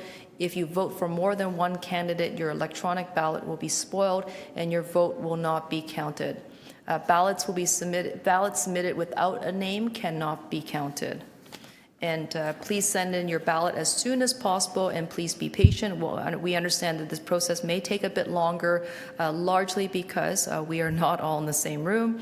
And as soon as we have received and tabulated all the ballots, the clerk will announce the members' votes and the result. The chair So just to clarify, this is not a closed vote. Your name will be read along with the member that you're voting for. So at this point in time, if I can just get the screen back so I can see everybody. Sorry, folks, I just want to recognize, is everyone clear on the instructions? By email, by text, I see lots of nods. Thank you very much. So what I'm going to do is I'm going to stand this item down just because it'll give us some time to sort through the voting process. The clerks are managing the election in the background, and we're going to come back to this matter as we proceed now to item number 5. Item number 5 is technically our last item for today. It is Lesbian, Gay, Bisexual, Transgender, Queer, and Two-Spirit Advisory Committee. This is the committee mandate and governance overview. Brendan, who you've already seen on the screen several times, Brendan Nolan, is here and to provide a presentation to our committee. Brendan, when you're ready, please proceed. Okay. I just want to check with Jonathan. Are you putting up the presentation or? Perfect. All right. Again, my name is Brendan Nolan. I am from the City Manager's Office, in the Office of Governance and Strategic. I always get it's a Friday. Governance and Corporate Strategy. We also just changed our name a couple months ago, and so I always get the old name in my head. Let me first say it's an honor to be here with you today. I was a young bi youth and when the last committee was around and sort of watched it end. And so seeing the new committee form, it's really exciting. So I am here to speak to you on the committee's mandate and its governance. So I will try to keep this relatively short. I know there's also an election going on and you will want to know the results. So I'll be very mindful of that. Next slide, please. So just as we speak about this, we want to always make sure that people have a good sense of what we mean when we talk about Toronto's government. Because often they think about one thing or two things, but we want to make sure that they get sort of a good picture of the whole. So if you want to think about sort of a macro view, this is sort of what we mean. Starting on the left, we have the accountability officers, which are independent officers of council. They are technically employed by the city insofar as they have their budgets approved by the city, but they are independent officers. They are not employees of the city. They don't report to the city manager. They report directly to city council. They provide their best advice to city council. We provided their website. That's a summary website. Then each of them have their own websites. They each have their own tasks. I won't delve into them individually. I do encourage you to, if you haven't explored the accountability officers, to learn a bit more about them. And if there is an interest, certainly we've had accountability officers appear at advisory committees to speak about their roles and then how they engage with the city and how they engage with the terms of reference tasks specifically. Going a little bit more to the center, we of course have city council, which is of course the mayor and the 25 councillors, the respected elected officials of the city. You will hear me sometimes refer to them as members of council. People often don't remember that the mayor is one of the members of council, although he does represent sort of the executive on one level of the city. Council is supreme. So council's where the decisions are made, by and large. A few technical issues, a few delegated authorities, but that is the group that when we talk about the decision-making process, we're primarily focused on. Below them, of course, you have the city manager and the Toronto Public Service. The city manager is who the Toronto Public Service reports to. And as a whole, they report to city council. The Toronto Public Service, of course, are the implementers. We don't make decisions. I know there's various interpretations on that, but we are the implementers of city council's decisions. And of course, you have to the right-hand side, two sometimes forgotten parts of the city, the city's agencies and the city's corporations.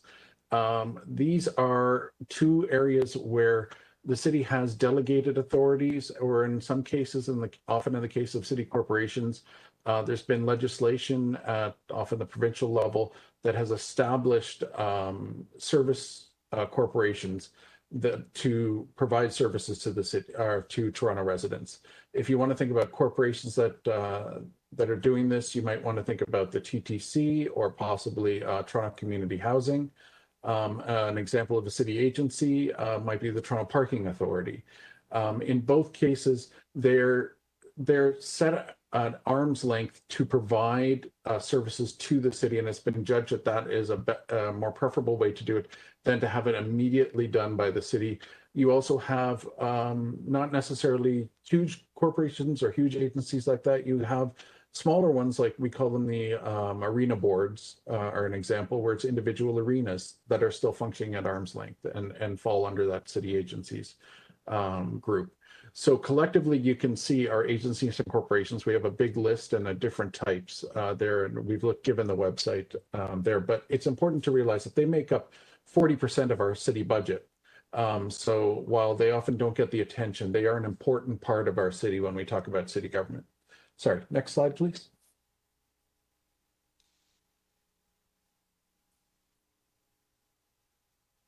Sorry, Jonathan, next slide. So this is the council committee structure. When we Sylvia referenced this in her presentation, but I want to give you a real sense of, for council advisory bodies, where you're sort of situated in the decision-making process and the decision-making structure of the city.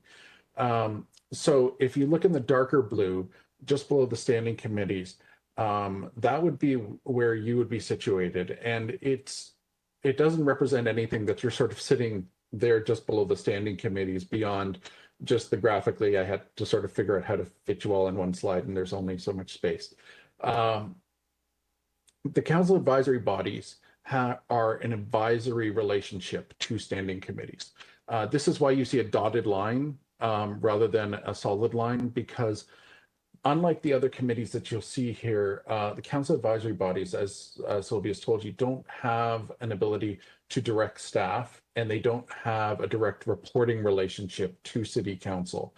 So your role, which is quite significant, is to go out to take your collective wisdom, to be able to take that mandate that council has given you and to provide that best advice into form of recommendations and motions that go to the standing committees.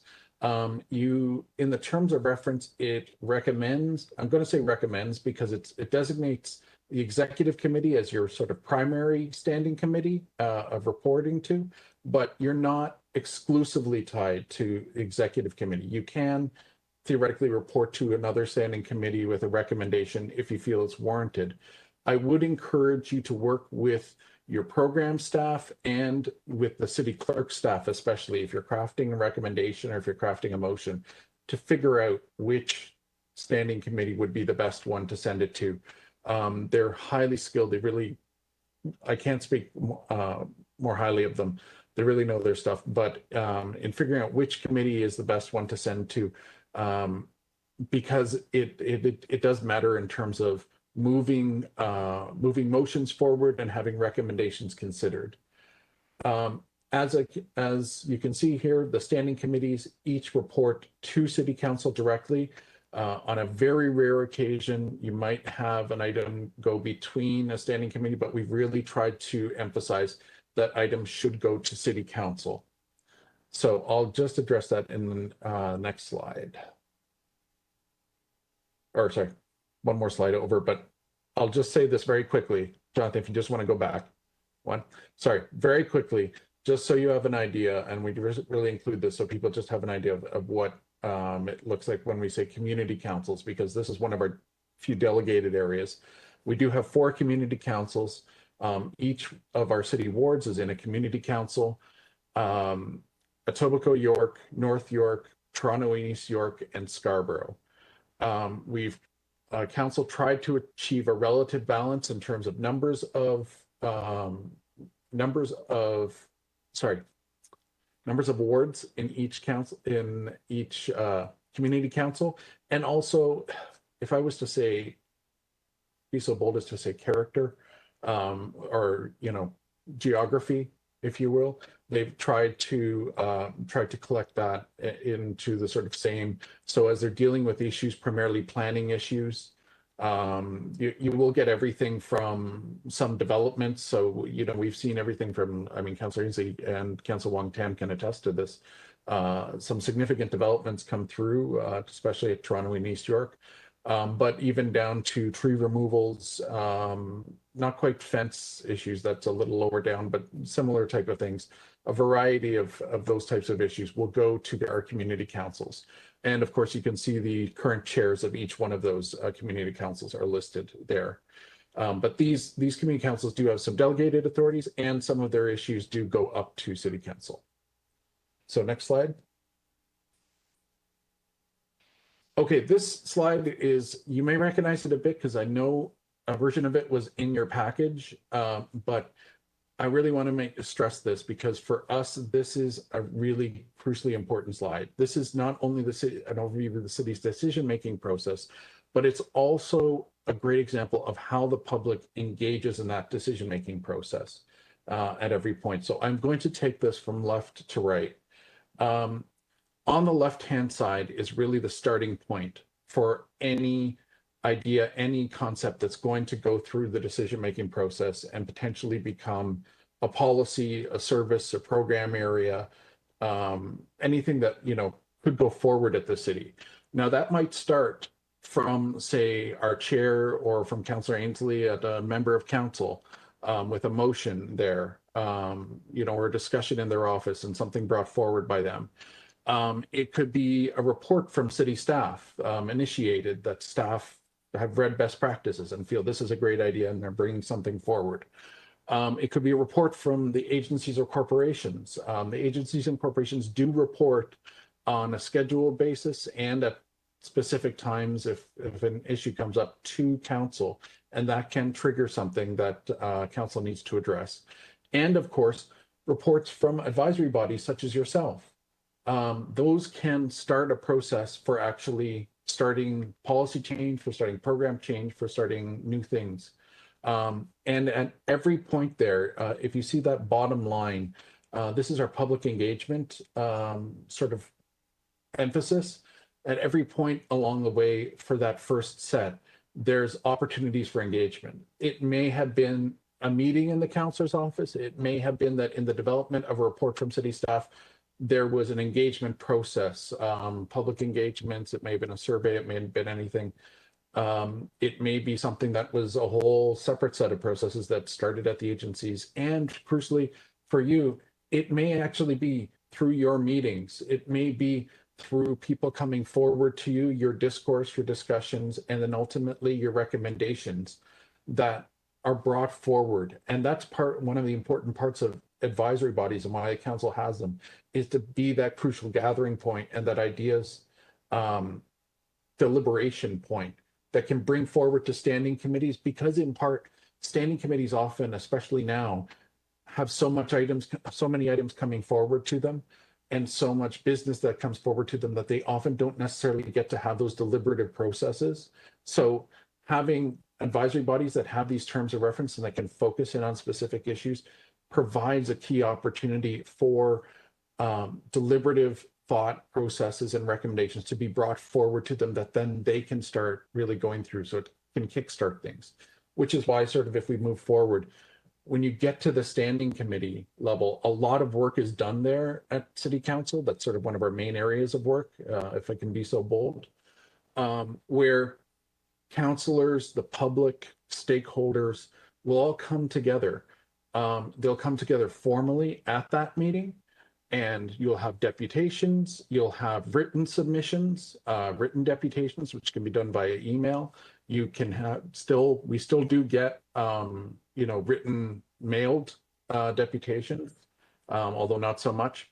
And you will get committees that decide to say, this isn't ready for prime time. Please, staff, go and research this some more, bring a report back, or this idea just can't go forward. Or in some cases with community councils, that may be as far as it goes because they have delegated authority. So they do the deliberation and they make a final decision. But for many items, it will be, they go through that, it may morph, it may change, they may have the deliberations and the discussions and additional motions may come up. But whatever the decisions are made at that point will then go forward as recommendations to City Council. At City Council, it will move from a portion of elected representatives, although every member of council technically can attend a standing committee. They don't all have standing to vote at a standing committee. At City Council, every elected representative can vote at council, of course, and they can all speak, they can all have their piece, they can all make motions. So you have a deliberative process there. The public can't depute at council as they would at a standing committee. They can still provide written deputations, primarily through email, we find, and the clerk can tell you that they still accept written deputations up to a certain point that it just doesn't become feasible to be able to get it to the decision makers, in this case, the elected representatives, so with enough time that they can still read it and sort of take that into their decision-making processes. But they will still collect those, fairly close to that decision-making point from the public. Council will deliberate on this and they will decide either it's going to be a final decision or they will send it back to possibly the committee that it came from. They may decide that ultimately another standing committee might have to weigh in on a subject. So, that's rarer, but they may make that decision. They can, in theory, say that, we have, strategically, we have other things coming. We might want to pair it up and make sure that it meets with, I'm going to say off the top of my head, say a larger infrastructure item that, so you get the timing right. That's also rare, but, it does happen. Again, it's really meant to be a process that is transparent to the public, that people can understand. So when a decision is made, again, everybody's voted on it. It's transparent as to why the decision is made and where something's going. The one other thing that can happen at council is that new business can be introduced at council by members of council, but it has to be urgent. It requires 2/3 of the members present to allow it onto the agenda, and again 2/3 to actually allow it to pass, because we've set that bar high, because introducing it at that point actually restricts the public's ability to provide input on it. You're basically allowing it to bypass all of that process you see to the left-hand side, and so there's an acknowledgement that if you're going to do that, you really have to make it something special or something urgent. So a lot of these items end up being legal processes, that there's an appeal that has to, that the city has to attend, and they need council to instruct our legal services division to send a lawyer to attend a session. So a lot of planning matters, et cetera, heritage matters. And there also may be processes that need to be started. So that's where you get proposals from members of city council that, may be having to respond to an urgent matter in the community. And that can't wait for staff to prepare a report and go through the cycle. And when I say cycle, I do mean this whole cycle that you see before you in a decision-making process, which might be a month to 6 weeks. And preparing for that may take, from a staff perspective, that might take a 3-month period to do. So if it's, sooner than that, you might need to do something urgent, but there's an admission that doing so restricts the public's ability to provide input. So they've set a bar high. So again, if an item goes through the final decision, city council will pass it as a bylaw in a confirming decision. And the city, at that point, city staff are bound to put it into practice. I want to highlight that last bit because you may think that the decision-making process are all those blue boxes, but we actually include that last bit on implementation because the engagement process on decisions continues over into implementation. The city acknowledges that not all decisions are made simply in the city's legislative process. That we know when council tells us to go do something, there's lots of other decisions that come and can affect those who might be using a service, those who might be in a community, that have to do with how it's implemented. So when we talk about decision-making processes, it's key to and we always stress that the implementation is part and parcel with the legislative side.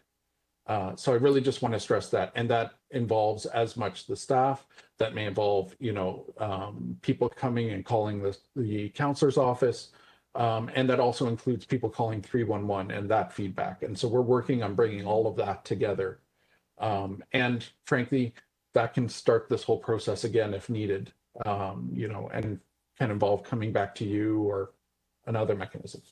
So I know I spent a lot of time on this slide, but I just wanted to really make sure it was understood. Next slide, Jonathan. So I won't spend as much time on this one, I promise. What is a council advisory body? Council advisory body, or CAB, as you might hear us speak of them in shorthand, is something that's created anytime by City Council to provide advice and assist its decision making. Standing committees receive advice through the CABs on various sectors and industries and stakeholders and key policy matters. Of course, and CABs, again, we always need to stress this, but CABs do not deliver services, direct city staff, or make binding decisions on behalf of the City of Toronto. CABs, of course, includes members of City Council, but have at least 50% members appointed by public members appointed by City Council, and city staff cannot be members of CABs. We appear before you, we will work with you, support you, but we can't be members. There are currently 7 CABs. You are the 7th CAB for the City of Toronto. You can see the list there to the right. If anybody's wondering, it's in alphabetical. That's just why it's chosen in that order. Next slide, Jonathan.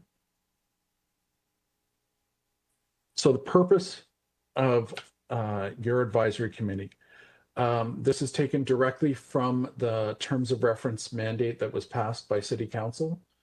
The mandate of the LGBTQ2S+ advisory committee is to provide advice to City Council regarding ensuring the interests and needs of the diverse LGBTQ2S+ communities are reflected in city programs and service delivery.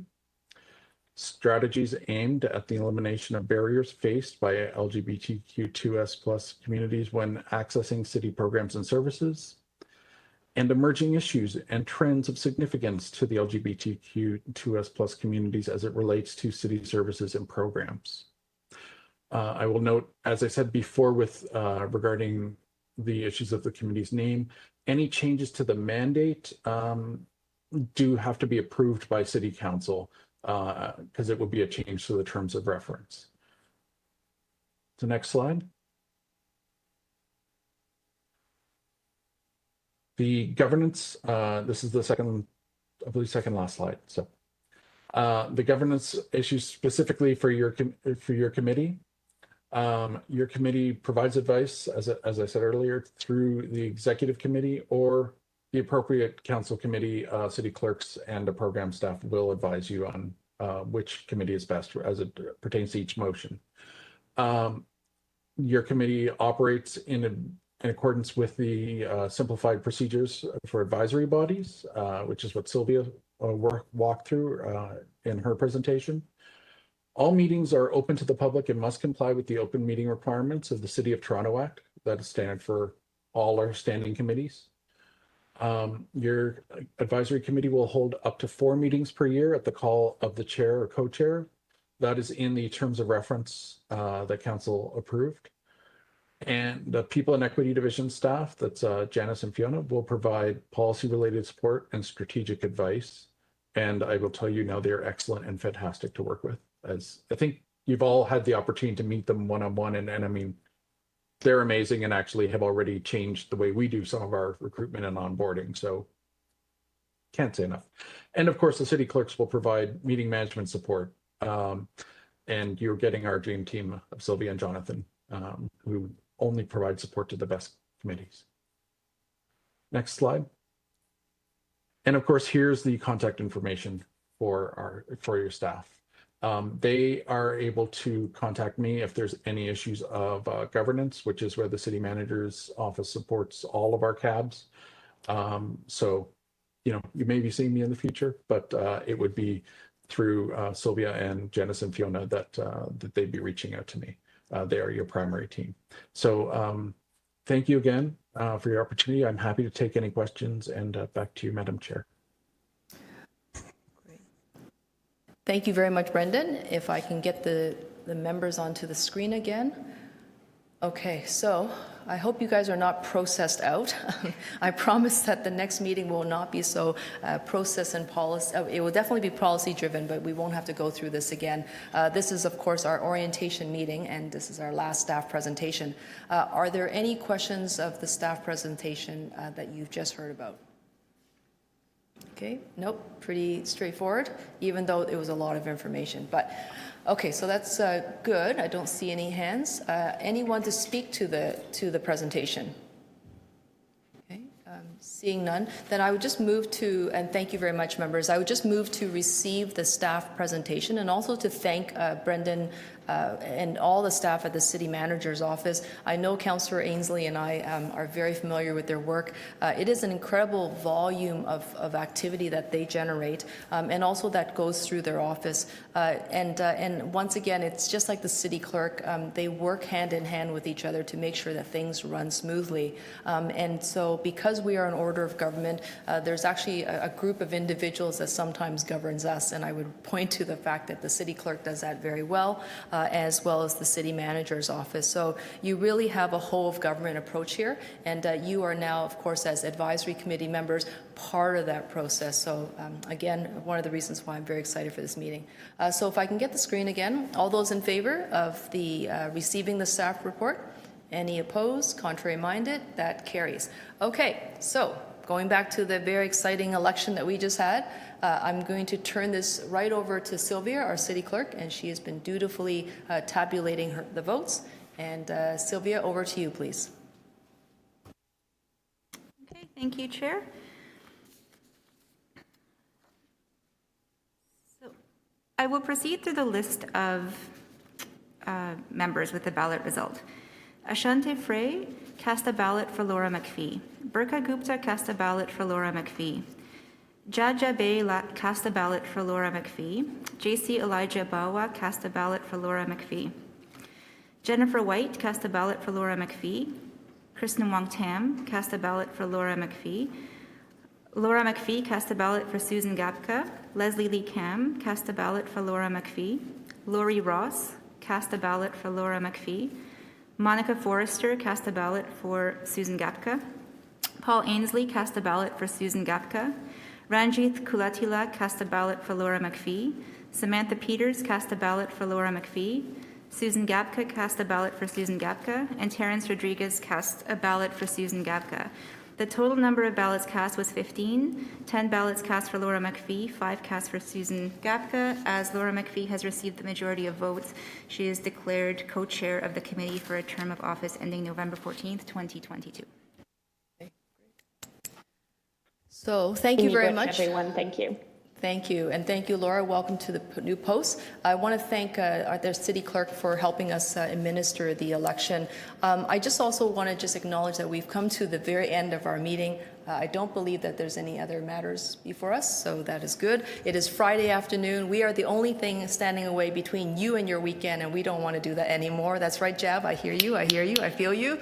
So we want to thank all of you for getting through the first meeting. Thank you so much for your participation, and thank you more importantly than anything else for your generous time and leadership. I know that Councillor Ainsley and I are going to be very keenly interested and enthusiastic about working with you. And for the members who are watching on the screen, please take care and be well.